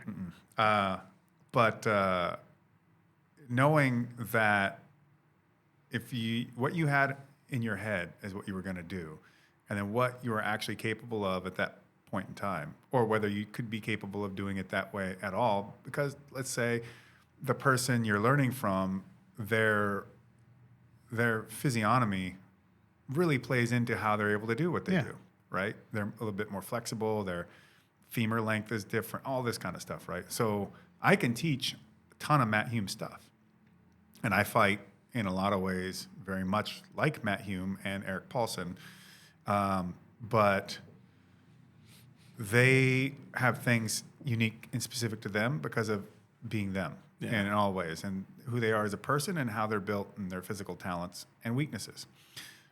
I had to understand that. You know, there was a guard pass that Matt Hume loved. He would, a guard break, you know, put the knee up the center line. But I could never do it because I wasn't flexible enough. My leg's too big. Just, it'll never be my move. But I could teach that to Victor Henry. I could teach that to Megumi Fuji or whoever I was working with. But I didn't need to be that person completely. But you got to come to terms with it still has to be your journey. Yeah. Even when you're in that ring, your coach can help, but they can't fight your fights for you. They can give you techniques and run drills and all this, but you got to run the drills. You got to learn the things. That fight identity that people get, like who they are as fighters, and in all realms when it comes to the martial. People that get to a place where they've experienced mistakes, failed a few times, came back, learned new things, went off and trained with other people. You'll see them have a style, you know. And it's hard to define style sometimes to people when you say, what's his style? What's that style? Like, what's your style, you know? The ability to see, to reflect back to an instructor what you see is powerful or what you see is functional. Being able to absorb that for yourself. Maybe it's not for me, but you know it at least. You know how to take that apart and show it to somebody else. But the whole aspect of developing your own style, which is a weird thing to think about. Talk about when you say about ego death. There is an ego in style. Well, yeah, of course. Ego restructuring. And not letting that ego confine you to a pathway that won't get you as far down the road as you want to go. Yeah, I mean, I've been to places to train where I see tribalism, I see veneration over respect, which is if you know the difference, you know. Yeah, and I think that they all have their places, and I very much venerate my mentors, but for not just who they were in the world, but who they were to me and what they volunteered and gave to me, which is part of the reason why I feel so indebted to give back, so that these things continue to exist. Also, you're part of a conversation that's been happening since the first dude picked up a rock, basically. If you think about it, you're basically playing telephone with that dude all the way in the past. That's true, you know. With the ancient Greek pancration fighters and further back and further back. You can see the statues that are out there and some of the depictions of how they would fight. Some of them were wearing knuckle dusters. The Kestis, yeah. So think about that. How that has made its way all the way to now, and how you're part of that history. Yeah. Now we got slap fight. Now you guys. But that slaps are no joke. Tell me about it. Yeah, no, it's not to stand there and let someone, this is going to slap you. Like, bro, this is not clever. I trained with, I like going, like every now and then I get weird opportunities to train with weird people. Yeah. These guys were Sikh, I think, Indian. And those guys have a lot of weapons on them. That's the main thing they do. Some of the wrestling aspects of the culture, in the Hindu culture, where they perform these carnival-like wrestling events, and part of the fighting is slapping.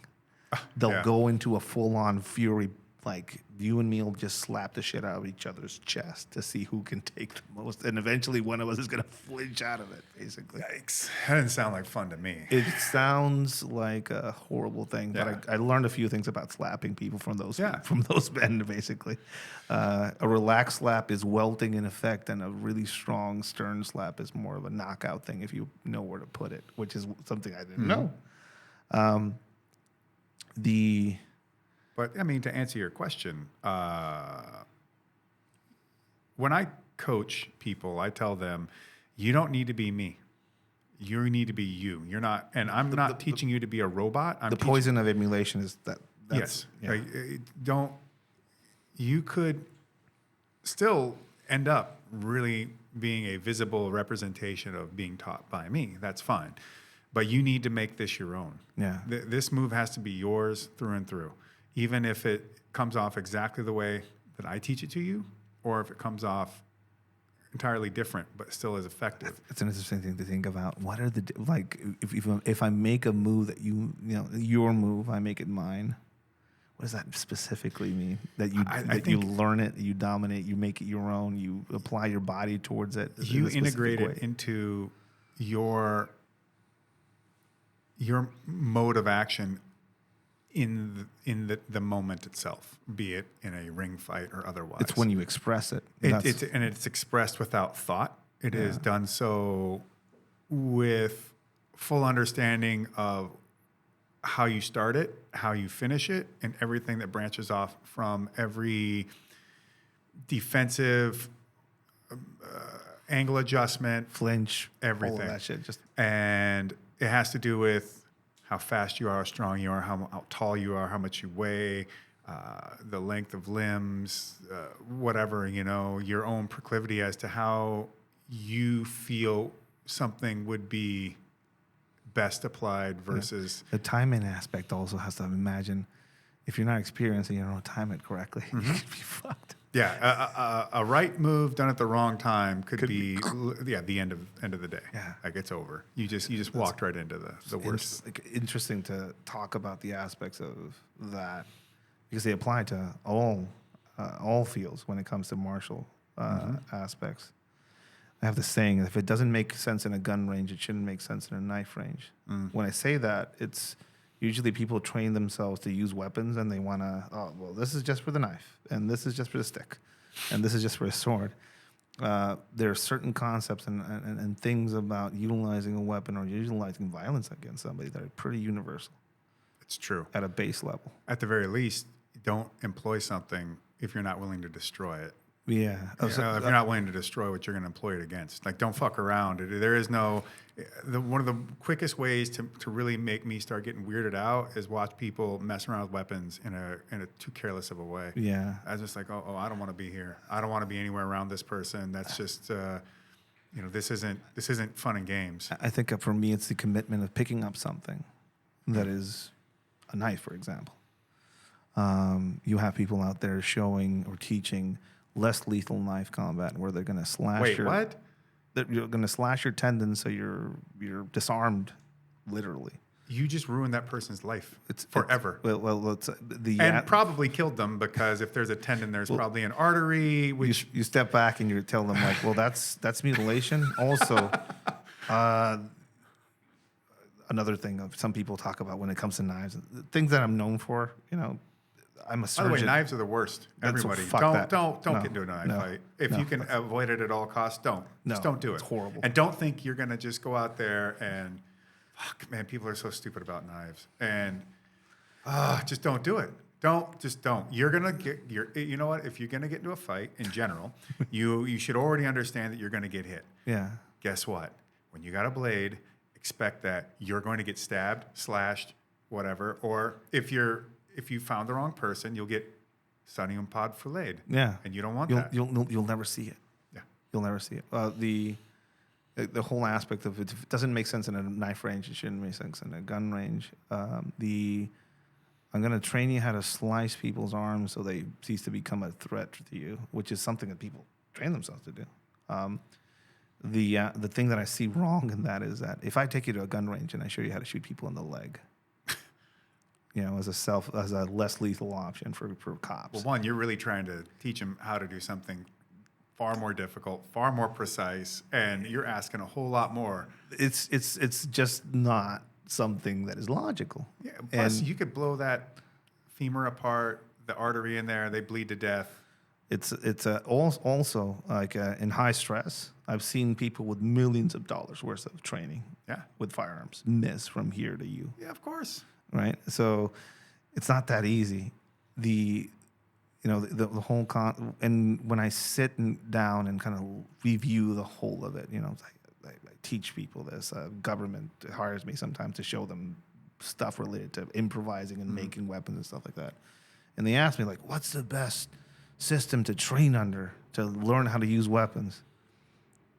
Cardio, learning how to fall, sparring, full contact sparring, and knowing what it's like to get your head rocked. And how to actually try something that you've demoed. Yes. Now try and do it to someone who isn't going to cooperate and they're doing it back. If you hear somebody saying, I'm a surgeon with a knife, it means the motherfucker's stabbing bodies or something like that, like dead bodies.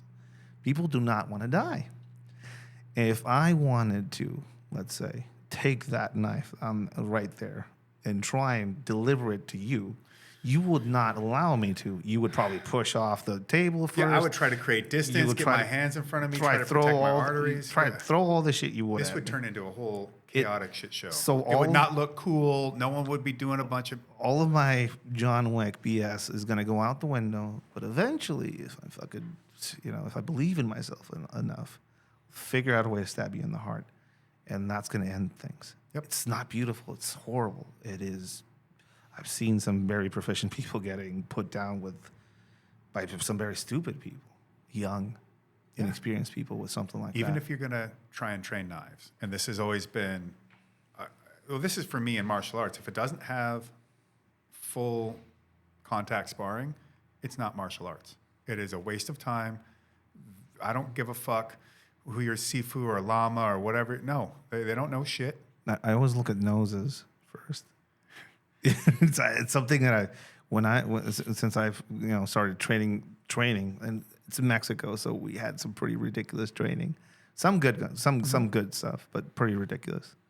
Every now and then I would see a guy, just beautiful teeth, straight nose, showing me this weird technique on how to arrest somebody and put him on the ground, and we would all be suspicious in the background, just looking at this fucker. No scars, no proof. No scars, no proof. A big, pretty cool document behind him on the wall. The honesty, and I get, I've met some of the most, down to earth, honest, and humble people by rolling and going and sparring with people in gyms, boxing. How can you? It's such a personal experience. How could you not? How can you be an asshole when you have your ass handed to you several times over by a lot of people there and still show up the next day? Mm-hmm. It's an interesting place to kind of build yourself up. Speaking of the universality of the martial. And you have to do the same with knife training. You got to find safe ways to train knives. Yeah. And the first time I ever did full sparring with, we did some with butter knives, but then at Jim Harrison's, we put on MMA gloves, fencing masks, and we use the wooden tontos. Yeah. The first thing you learn is the closest object to you is the thing you should hit first. Whap! Yeah. Fuck, you just dropped the knife. Well, I guess you're dead, aren't you? Yeah. You know, and hitting that close target, then doing more advanced training in sticks and knives. And even the last time I was telling the story of training with sticks, we had some batons and we had MMA gloves on and all this. And Paulson goes, oh, he'll spar you in class. I'm like, I am? Okay. And so I get in there and people are, you know, working on their forearms and they want to send a Wally into something. And I'm just moving, slipping, bang, jab right in the face. Fuck. And then, you know, low kick the shit out of them. And then get in, close the distance, Pujin, bomb, and then throw them. They're fixated on the weapon. Yeah. This is the only option. And, you know, as they're swiping and swinging, I'm dodging mostly, blocking where needed. But if I block, I'm coming forward. Yeah. If all you have is one stick, you're fucked. You're fucked. As soon as if you're not making contact in a debilitating way, which another thing I was explaining to a friend of mine is that most rattan sticks you see people doing Kali in the screen are too thin. They are not going to stop you. Yeah, you're not. It's not gonna be a knockout blow. If I drop my hands and let you Just waylay me, yeah, probably. But if I've got my hands up and we're fighting here, you aren't taking me out with that stick. It's gonna hurt like a motherfucker. It's gonna motivate you to try and control Which whatever is also the fuck why is Edwin Romarosa, my first Kali instructor and Muay Thai, he goes, okay, we're going to get you your own sticks. We went to a cane shop, and I got rattan cane like this, that were this long. He goes, if you're going to hit someone, you need to hit them and make it hurt. beefy. And so, you know, we did Sinawali, boom, one little ricochet once, giant welt opens up on my head right away, and I'm like, okay, all right. But at the same time, like, people get that stick, and they're like, oh, I have to. No, this is a force multiplier. Yeah, this is at the tip of the arrow shaft. But we're still fighting. Yeah, you still have the whole fucking. They still have to fly through the air. And we even got into a little. One of the students, I break in. I accidentally let go of my stick on accident, and then I just beat the fuck out of him, threw him, and just, you know, it's like your stick is useless now. Yeah, because you don't know how to grapple with it, and you don't have any distance to generate the force that the stick helps you with. Yeah, at certain spaces, things. It's when it comes to weapons. I mean, this is true for a lot of things. The target dictates the weapon, and the weapon dictates the movement. If somebody's really far away, you're gonna have to throw something at them. If they get really close, your stick is gonna be good until it isn't. You know, if you're really close and wrapped up when somebody pull out something pointy, that's gonna be. But if you're really far away, the dude can shoot you in the face. Yeah, this is one of the nastiest, This is the thing you want to get into a fight with the least. Yeah. And what is it, 21 feet, 22 feet or something like that? Yeah, the rule, and I've beat that rule a few times. You know, I've gotten further away. You know, all you have to do is go towards a very specific side, you know, and then zigzag to the other, and won't be able to catch you sometimes. But the mindset of it is pretty interesting. How personally, I like to, whenever I go somewhere and train something, even if it's sports based, people say that as a derogatory thing. Yeah. This is sports based. All combat training in some way, shape, or form is sports based. If I go and take you to a shoot house, we're not actually going to shoot people, or else it's a sport. There's rules. It's to allow the training to emulate the conditions that you're as possible. But honestly, that's just coke bullshit to cover up the fact that their shit don't really work. They never actually tested it. And their faith in it is so high. And they have to keep it that way, because if they were to allow that faith to be tested, it would crumble. Yeah. And watching guys go like, well, if I could eye gouge you, well, I could show you old fights. Like John Marsh fights a kung fu guy who says that was all allowed, and John Marsh top wrist locks and breaks his fucking arm, and the guy had to pay out. Or you want to talk about what a knife fight's like, which I know you know, but one of the cold steel dudes told a story of some tweaker at a gas station coming up and like freaking out at him and claiming that he was this and that, and the guy's like, I don't fucking know you, I don't know anything. And the guy pulls out a blade and comes at him. And so he freaks out and he puts his first hand up, and it's not a good blade, thankfully, but it's kind of getting him here and there. And then he draws, And as he's got the self-opener, he draws and he just goes like this right off the bat. Blade goes in the guy's mouth, completely opens him up. He goes like this, and then he does this. Second thing is he hits the guy in the top of the arm, and the bicep just goes whoop. And he said it felt like he didn't use any force. Yeah. He just, Yeah. and everything just fell apart. Flopped. Yeah. And the guy turns ghost white, blood's everywhere, and then sprints off. Never to be seen from again. Yeah, Probably died somewhere. But it was just draw. It wasn't anything pretty about it. It wasn't cool. It wasn't like they were doing. He was just like, "Oh shit, get off me!" Yeah. And the guy starts coming apart We like a fucking flower. Speaking like the experience factor of training, the whole lot. We hang pigs like pig carcasses. Every now and then we get people that come in. I've been training Filipino martial arts for 20 years, 30 years. And with aluminum trainers. Okay. Or knock knives. Okay. The problem with knock knives and aluminum trainers is if you poke somebody with it, you'll push them back. And a stab actually feels and looks like a punch, if you think about it. Either a hammer fist or the top part of your fist. This is what actually feels like. So you'll see them step in front of the pig, not know exactly what distance they need to be at, and proceed to do a very superficial stab at full force because they've been training themselves to hold back this whole time because they don't want to stab somebody with a tell me a trainer. story of them doing one of these. Does it slip and then put a blade into their own hand? They actually stab. You get two types. You know, there's always something. Every now and then, tennis. We had this class in Tennessee. Giant fucking hog. Like, hey, you want a pig head? Yeah. Oh, cool. Get in the truck. Really? Yeah. Beautiful part of the country. I hope you used your 10 millimeter. Was it Vesper or? Yeah, the Vector. Yeah, Vector. I can't say. Maybe. I don't know. But yeah, we got one. You know, big giant one. We hung it. 10 millimeter is the right millimeter, by the way. Yeah, 10 millimeter will do some shit to a body. We hung it up, and FMA guys show up, and they're like, again, weird. They didn't perform as well as you would think, and then there was two good old boy dudes, hunters. Mm-hmm. Those motherfuckers, Just yeah, it's like. Just ripping this thing apart. Also, they've been processing deer for their whole lives. Sure. So that's a different experience space. And you see this difference of individual, you know. Somewhere in the middle is a proficient individual, but you know these two sides of it are interesting to see. When we would train, we would use hot water pipe insulation materials that are very much made out of the foam. Mm-hmm. So every time we were trained to stab, that would collapse in our hands, and we were actually training how to do chest compressions on somebody with a pointed object in our hand.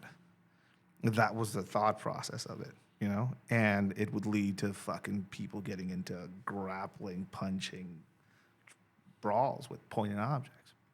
And the reason they trained us how to do that in that way is, as you say, somebody gets stabbed once or somebody gets their arm flayed off, that's not going to stop them. They're just still capable of running around. especially depending on what drugs they're on. Yeah. But the whole aspect of fighting somebody to the ground and how that, you know, it doesn't, you can get kneed to the ground, but that's not the end of the fight. Yeah. You can get stabbed right in your heart, but you still probably, depending on the stab, you still probably have a few minutes maybe. Retribution, you know, the aspect of retribution. Are you still fighting? Or are you just going to play? Are you just going to die? It's weird to see how some of these things kind of like throughout the spectrum of what is martial, kind of like it's the same.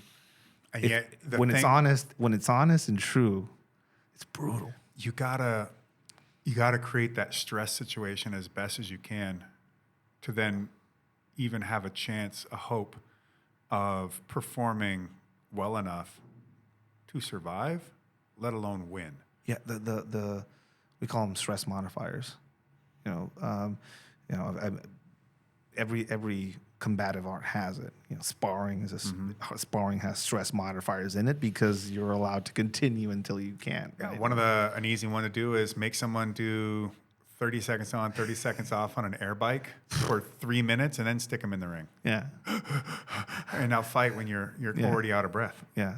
It's stress modifiers. Yeah. Learn how to work through it. For medical, we put dog shock collars on people's arms to simulate injuries, right? So like, you're shot in the arm. I am actually shot in the arm. Yeah. Can you perform all the shit you learned this past 2 days? Can you do it with your left? Can you compartmentalize this now? Yeah. Yeah. Can you figure that out? The honesty of training in that way. Not only just training in that way, but also, like, I never show anything in a class that I can't do myself. I always demo first. And every now and then I get into the tussling matches with some students. But the aspect of actually providing an example, like a first-person example. When I talk about what do you see in instructors or people that you feed off as far as the martial aspect of your life, something I look at too. You know, these people that have a physical commitment or investment in what they're showing. You know, these are the ones. You know, Well, by being the guy who did it himself and then doing it alongside them is what has earned the trust for the people that I have trained. Yeah. And you know, there sometimes, and I've taken Victor Henry out to go and do knife stuff, gun stuff. Victor was here. We're gonna actually have his episode come out before looking you. forward to it. But he's a great guy, fascinating dude. Told us some wild stories. I bet. You and him traveled internationally a bit, and got into some shit probably somewhere. But he's going to talk about some of that in his episode. The aspect of you turning into a fighter in your own regard and building that reputation for yourself and legacy, because you have a fucking legacy, right? Which is awesome. I mean, he knew. Yeah, I've done a few things, like it was cool to see somebody that we saw fight now here, right? But when we're hearing Victor talk about you, in the way he was talking about you, he showed up with hunger. He showed up with intention. He showed up with a lot of things, and that wasn't enough. I guess in a way, in the way he says, not enough. I mean, and he didn't feel like he impressed anybody, specifically you, and how none of the things he achieved till he got to you meant shit. What meant shit was what he would do every day in training. That's what meant that's what was meaningful. I have had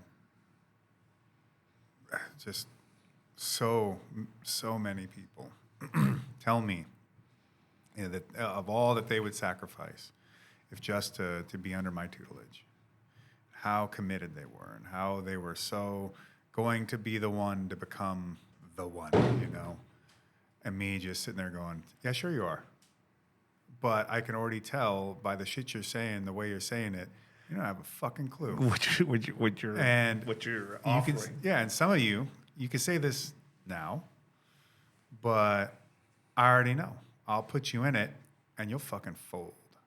You will fold like wet paper, man. Do you do this? Is this like a filter? Do you actually? Anybody I take on as a personal. A probationary. Well, kind of. There's that. But I take on, if you're my student, if I'm guiding your life and career as a fighter, it's a personal project, because fighting is one vector amongst many. And I'm going to be a part of this. And as soon as I say that I'm here for you in this way, that means I have to accept everything. I don't get to create these. I don't get to like cut out the parts that I don't find appealing. Yeah. Or that I might not feel that I was prepared for. You have to take the whole bag. You're signing up for this person's life. And so with that, you better show up for them as a father, as a brother, as a coach, as a friend, as the person that's got to bail them out. Well, I've done that before too, or the person that you're there and you see somebody being a cocksucker to this chick on the side of the road, and you pull up and you stop. Your student gets out, and he says, "Hey, man, you want to be rough with a woman? Why don't you fucking try being rough with me?" And this guy pulls a blade, and I'm sitting there in my car, And put on the clutch. I'm committed to this. And I'm just like, if he comes across, he's in front of my left headlight right now. Yeah. And he's just posturing. He really don't want to do any of this shit. But if he comes across that thing quick, he's getting ran the fuck over. Always the corner of the car. Yeah, Never the middle. He's right in front. And I'm like, this idiot is pulling a blade while I'm behind the wheel. God, that's a big bullet you're driving. And now I'm thinking, what do we do with the girl then after? Yeah. Figure that out. But either way, this guy's going to be under my tires if he's not smart. But he's not even. That guy is so. He got himself all fired up. He was already mad at this girl, and then he got himself so tunnel visioned on the student. Yeah. I'm watching this. I'm just like, you're dead, dude, and you don't even know it. You know what I mean? Like you're never gonna reach him. You're never gonna reach the guy that you think you're gonna stab. You're just gonna get killed. So to understand this, that is the level of commitment that you have to somebody when you choose to take them on as a student. We are in this together. You know, I'm traveling abroad with you. You are entrusting me with your life in a way to put you in a ring where someone's going to try and beat the shit out of you. And it's not just that. I mean, there's this whole aspect of negotiation that you travel to. Also, you're basically, you already went through it yourself. So there's that experience of it. So and in a way that was way sketchier. Yeah. The people that I've sat at, I'll put it this way. When people of certain persuasions have always enjoyed fighting. Oh, yeah. Now, when this sport isn't considered a sport, it gets kicked off of pay-per-views and states are banning it. It's far less accepted. Who do you think is going to be the main drivers of creating these spectacles and funding them and wanting to be around it? Organized crime. So, you have ways that you can approach this that will work out okay, and ways that you can approach this probably won't, because you're fucking around with things that you shouldn't be. Yeah. And to try and tell these kids, like, you have no idea don't where be friends. I've been and who I've been sitting at, people who have had me at their dinner tables, you don't get it. Yeah. You don't know all the weird ass places we've been, or threats that have had to been levied to get paid, and you guys now have a nice luxury to approach this sport. Yeah. And you get to become famous from it. Whereas I didn't even know fame. I just wanted to find the way to be the strongest in the world. That's all I wanted. Yeah. So that's a lot to take on. Like that's what people are asking for when they arrive. I think about, okay, I'm going to put you on this journey. You're going to get beat in the head every day, practically, and then you're going to get in the ring and do all this. Who are you going to be at the end of this? And are you actually doing something that isn't going to just leave you crippled and broke? Or am I going to try and help you to have a life after this? Is that something the afterlife for any fighter? Yes. I'm not talking about, the other after, but Right. I mean, but basically the after party. 100%. You've signed up for a penny and a pound. It starts off at a penny and it grows to a pound, and they're on. And I don't want you to come in a penny to a pound and then leave with a penny. It needs to. Is that's in the conversation? Yeah. Right now the lifespan of a fighter, is, I don't know. There's some mutants out there that they can take it they can go all the way. Yeah. But there's some other people out there that don't have the skull density. It's usually about after 7 years in. That's usually when the people's success really starts to decline. What are you, as somebody that's there looking out for some of these fighters, what are you looking at when you start seeing those degradations? Failing competition. Well, the simplest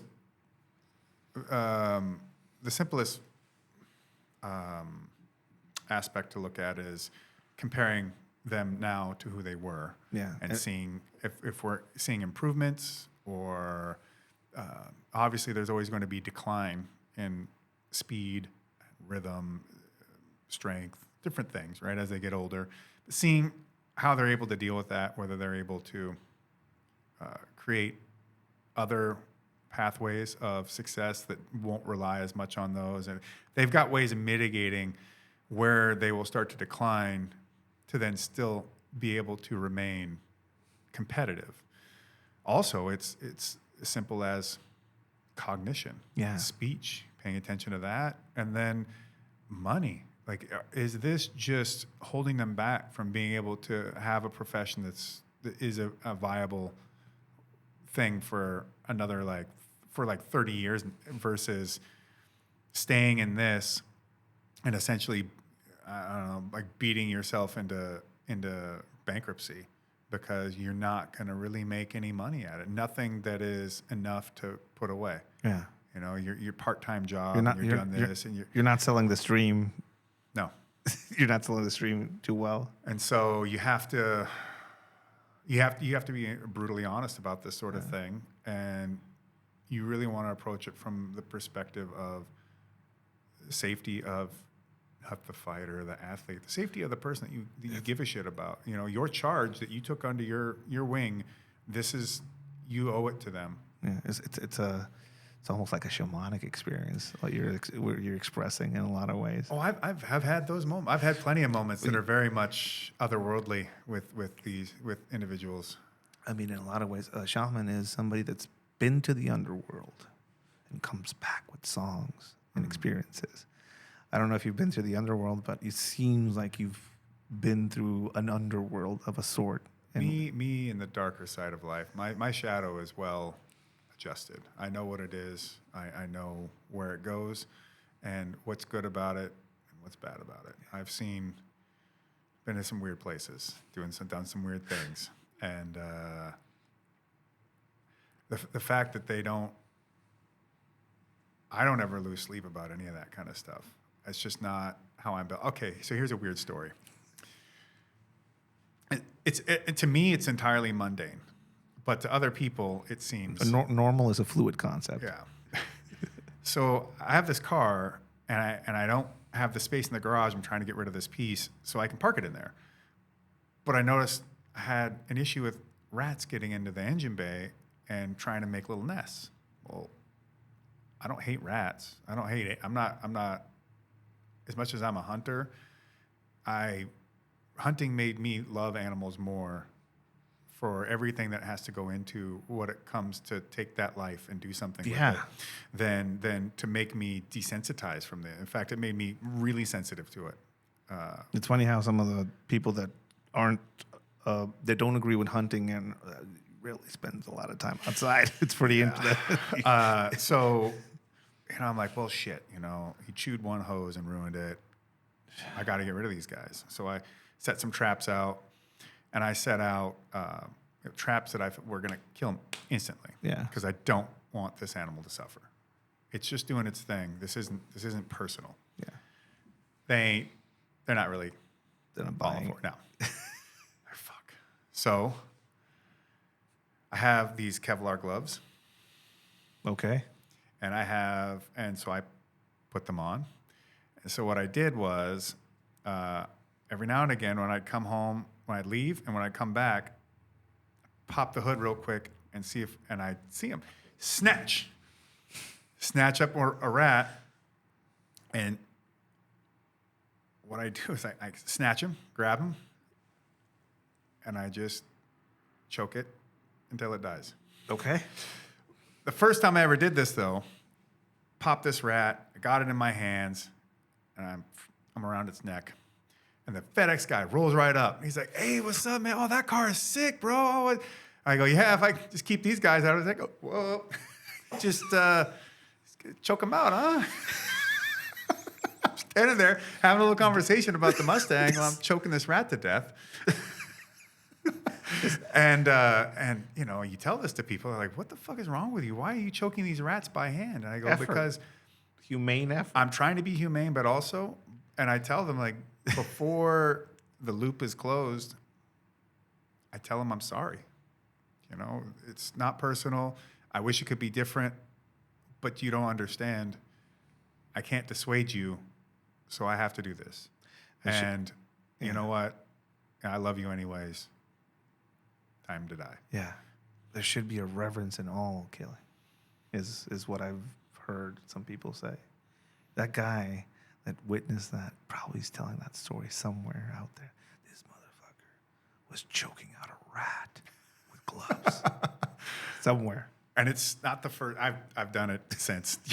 I remember the last time I'm standing there. I got and like now all the bicyclists are coming up the street. I'm like,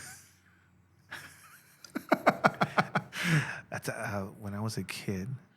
My mom decided it was a good idea to get me a .22 rifle. Mm-hmm. I was 10 or something like that. And I encountered a bull. Just this bull. I grew up in the high desert. This bull just running around wild. It chases me up a tree. Okay. I'm fucking 10. Chases me up a tree. And out of pure fear, I snapped like 4 rounds at it. What'd you have? Was it a Remington? 22. Oh, Remington, 20. Yeah, like yeah. tube fed. Tube fed, you would feed at the bottom. Yeah. Shook it off, walked off into the woods. Got back home, told my mom about it. And my mom's like, it's horrible, Ed. I was like, why? It tried to run me over. Yes, but now it's suffering out there somewhere. And that shit got to me in a very deep way. The guilt aspect of it just fell on me. It's the first time I can remember just feeling that level of guilt. Yeah. I spent weeks looking for it. Couldn't find it. Probably the second week. Walking around, and I could hear this thing just walking through the bushes. I could see the tip of its horn, so I knew what it was. I ran up on top of a rock as this zombie-like bull walked towards me. It's been injured for 2 weeks. Coyotes have been at it a little bit, but it's been surviving somehow. One of its eyes is white, This vision of death just shows up. I'm standing on top of this rock looking at it with my rifle, and I can't shoot it. And it just walks closer to me and puts its snout on the rock and looks at me for a bit. And I just don't know what to do with it. I'm freaked out. I'm afraid, disgusted a little bit. And I feel empathy towards it, so I don't shoot it. And it walks off. I go back home again. And I tell my mom, hey, like, look at me, Like, I didn't shoot it this time. You should have. You should have shot it. You should have let it. You should have just released it. That would be. I remember just going through all these fucking emotions when I was 10. This whole aspect of it. It's the first time that I couldn't sleep because of the guilt of shooting something alive, and it was also the first time I felt guilt about not shooting something. The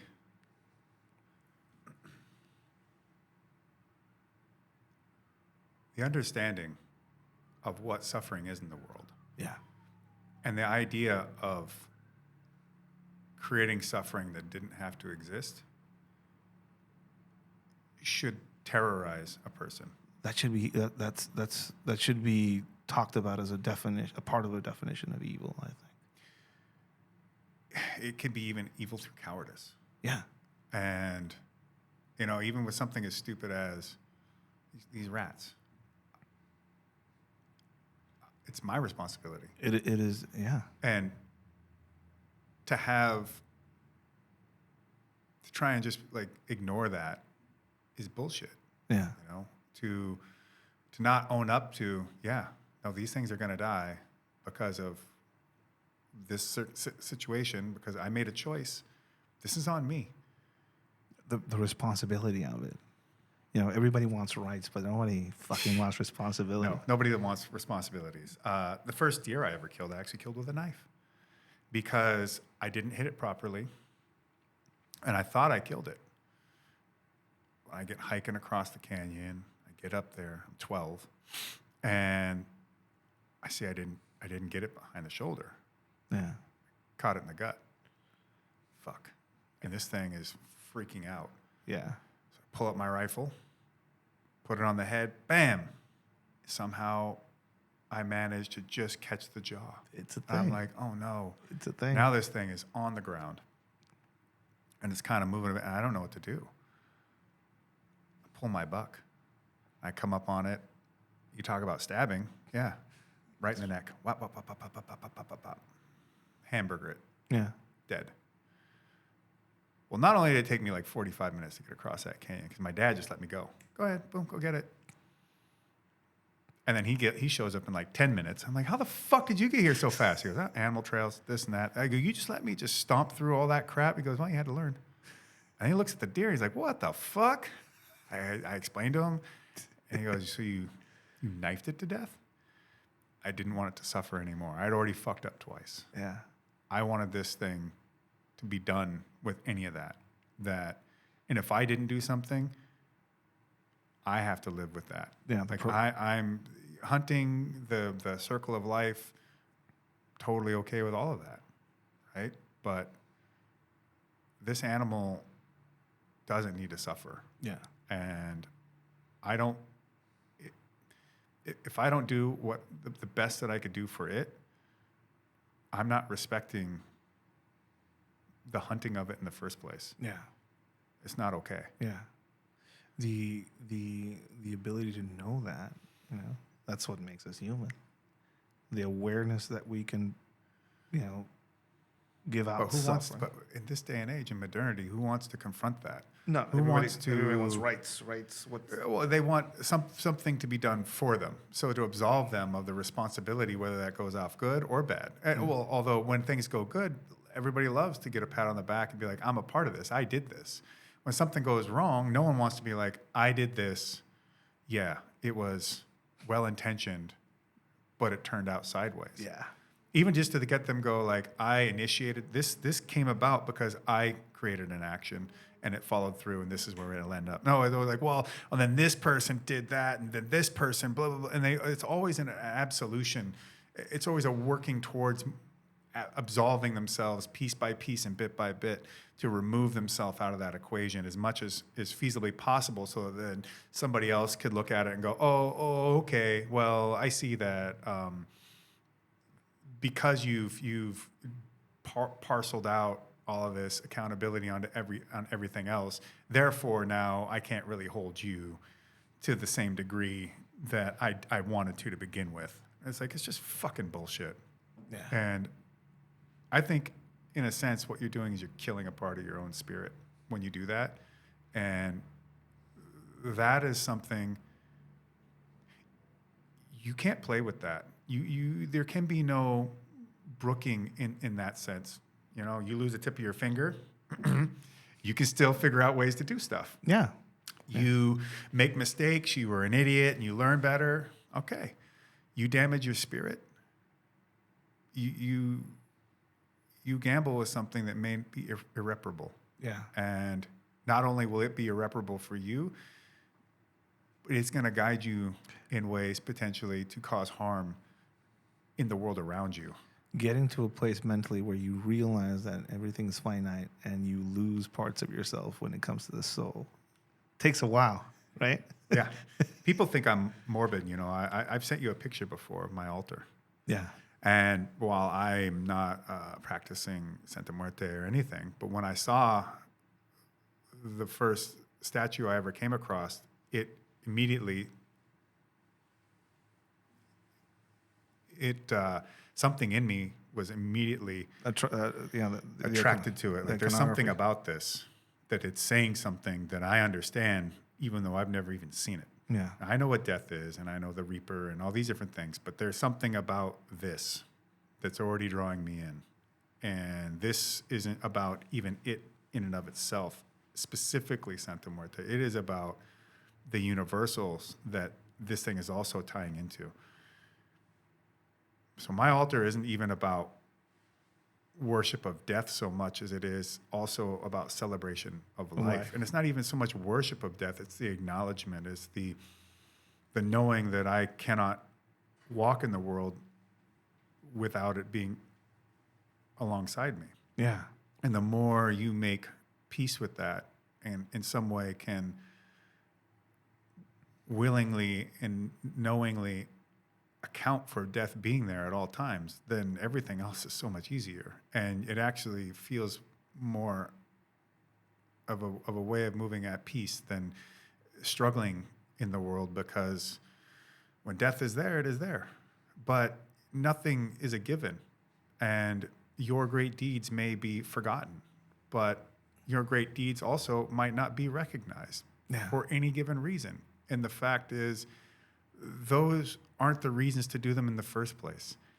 And you have to get beyond that, and you have to get to this mode of being where the full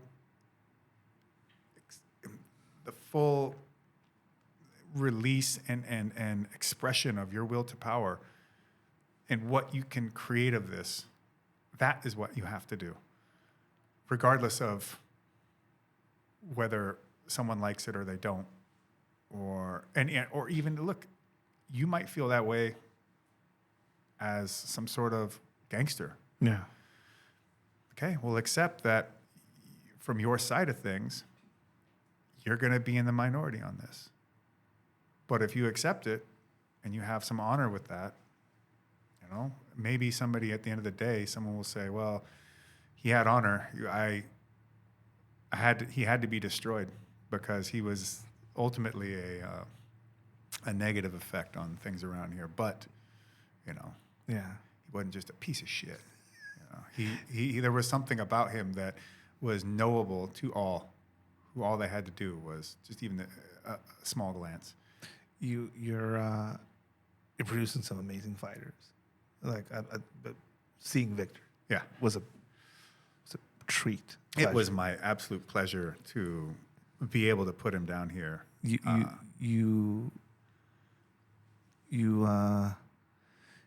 Those that can't do teach is something that a few assholes out there have told me. You know, and it is true to a degree. To a degree, I still fight them tooth and nail on that one. Yeah. But I'm feeling it. I just turned 40 this past year. I've lived a life of I didn't think I was going to live past 33. That was my whole thing, Jesus age. Mm-hmm. And with age, things start slowing down. Recovery's longer. Tell me about it. What advice do you have for people that are getting into the age where they're now turning into this, the teachers, the mentor aspect? For one, stop trying to hang on to what you were and be more in tune with what you are and what you want to be. You will not be able to be the physical athlete throughout your entire career, because guess what? You weren't them when you started either. Yeah, you were. Yeah, that's fucking brilliant. Yeah, you're not that at all at the start of that. You have to reinvent yourself. This is true, and you have to acknowledge where the pathway is taking you, and whether or not you should have zigged instead of zagged, or any of these sort of things. Don't get too caught up on the what ifs. The regret. Just keep them in the back of your head so that when you come across someone else, you can say, hey, well, I did this and this turned out that way, but I could have done this and it might have turned out that way. I don't know it will necessarily necessarily equate to that, but let me give you more understanding of these different roads that, in fact, there may be, a pathway off the bushes over there that you didn't see, but I have seen, and I didn't take it, but I see the top of that hill and the fruit tree that's up there. So maybe it could take you to that, but you'll have to find out yourself. Yeah. And with those that can't teach that is about that person who wants to, they themselves were never capable of the glory that they thought that they could accrue from doing the thing. So they think they can get it secondhand off of someone else. And therefore, they could somehow now replace that which they were not capable of. That could become toxic. And it is toxic. Yeah. And with that, hold a position of authority as if they had actually earned it. Yeah. That's wild. But no, I'm telling you, I'm bringing you on the path you've never fucking walked. Yeah. A path that you, for one reason or the other, it was not available to you. That's an interesting observation to see people like that who want to live vicariously through that. And now you want to sit here and be treated as if you did. Yeah. Because you opened up a school and you say, I'm an instructor. So now I'm hoping that the world will lavish me with the kind of praise and fear of my physical capabilities from something I've never actually fucking done. Yeah. And in that sense, it's one of the most pathetic things that walks the earth. The not fake it till you make it, the fake it till everyone believes it. Yeah. Fuck that person. Fuck the inauthentic. Yeah. You know, go swallow a 9-millimeter, whatever, or turn your life around right away because you are poison to those that get drawn into your circle, your little fucking whirlwind of bullshit. You harm the world. That's true. It was a pleasure having you on. One story. Oh, we have okay, hold on. So Victor Henry. This is a Victor Henry story? Oh, yeah. Mi Diablito. Yes, Vi Diablo. Diablito. A.k.a. La Mangosta. We gave him a little demon doll that I had. Because perfect. Everybody gets a gift. You got it. He hated the fact. He's like, I had a nickname. I was Vi Diablo. I'm like, yeah, to them. Yeah. To me, you're a fucking mongoose. Mangosta. La Mangosta. At first, he's like, La? You giving me a La nickname? I'm like, fuck off, all right? Feminine. Fine, don't worry about it. But I go, you're a mongoose. Do you know what mongooses are like? He's like, stubborn as shit. Stubborn as shit. They're super curious, playful. They're little rapscallions. They'll climb shit and get into anything they can. They love goofing off. And when it comes to fighting, they'll take on the cobra and kill it viciously. They'll pass out with the poison and wake up and then eat it. Yeah. So that's you. You're this little fucking rapscallion, this little, funny, irreverent at times, adventurous, happy-go-lucky guy who is vicious as fuck when it comes down to it. He fought at the UFC and then went to work? Yeah. He told me that. Yeah, that's just how he's built. Because these car parts ain't paying for themselves. Because I got him into muscle cars, too. No. He's got a 70 Cutlass. Hotchkiss just came on board to sponsor us. Phytech is working with us. So it's fucking cool. And he bought it off of me. That was a road trip. We flew up to Washington. I had it up there. I sold it to him. And then I said, all right, well, we got to get this thing roadworthy. So I taught him how to replace the shocks and why we're going to get different tires for this because these ones are old. And I want to put a taller tire in the back to give us a little bit of gas mileage and all this kind of stuff. He learned how top bolts on fucking shock towers can just seize up. And now you got to cut the fucking shock out of there. And all these little things.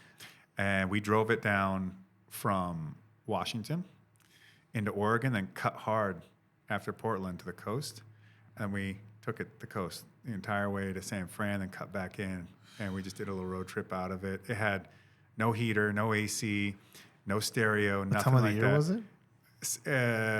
It was late autumn, so it was cold.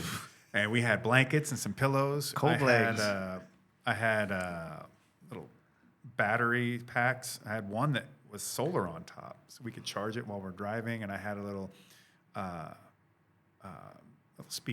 portable speaker set, so we could listen to music.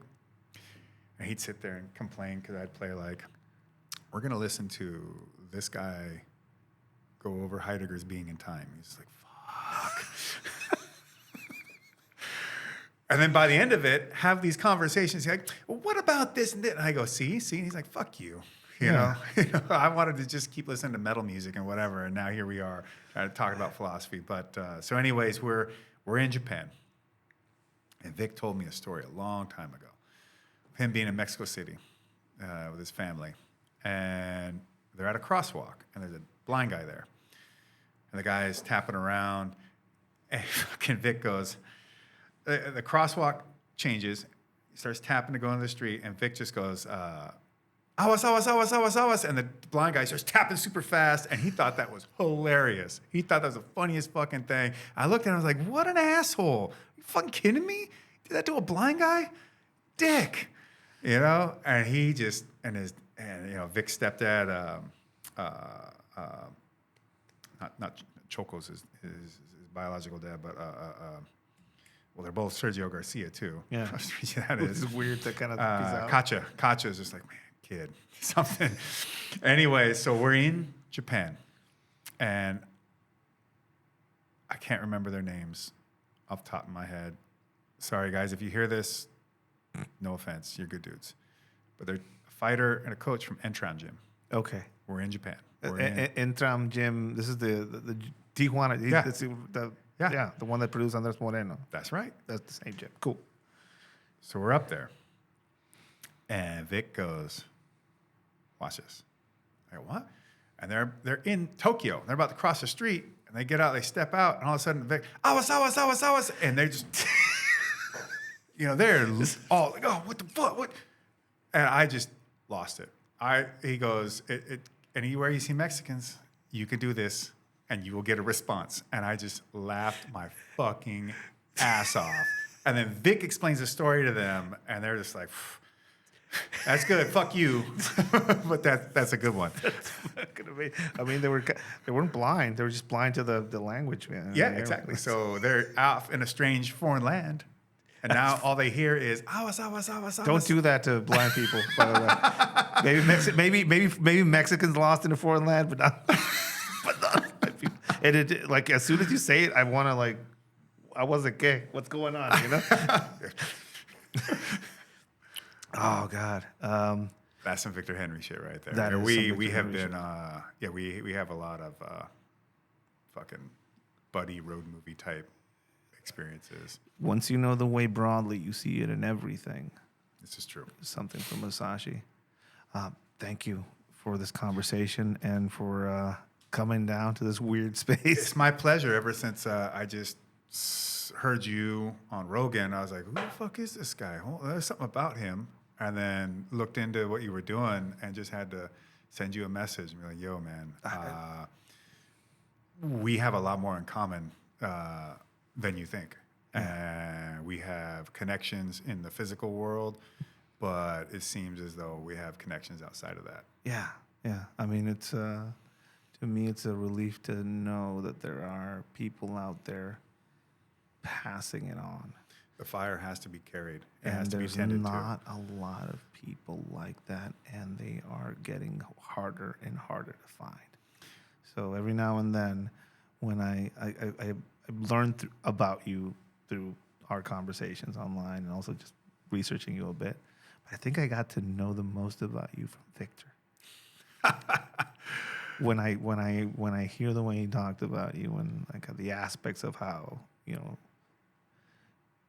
he has this innocence to him and a weird innocence to him, and how you basically just stop fucking around to go this way. That aspect of it, it's so hard to find, and it is a gift when you find it. When someone's willing to give you something as precious as essentially their life, it is your responsibility to take care of it. And with that, you take some of the fire from you and you give it to them. And you teach them how to keep it kindled. And you teach them how to keep it alive. And you teach them in the darkest of wettest, of rainiest, of coldest, of the worst nights in their lives, if they keep that spark, it can be reignited. And it isn't just something for them to hold, but in fact, you're handing to them something that is older than yourself. Yeah. And for them, part of that responsibility now is, now that you have it, Now you have to pass it along, and you have to teach the world how to keep it alight. Yep. That's a lot. Thank you for coming down this conversation. And where can people find out more about your current activities and goings on? With the distillery, with Warbringer Whiskey. Yeah. warbringerbourbon.com. Sign up to the email list so you'll know when drops are coming out.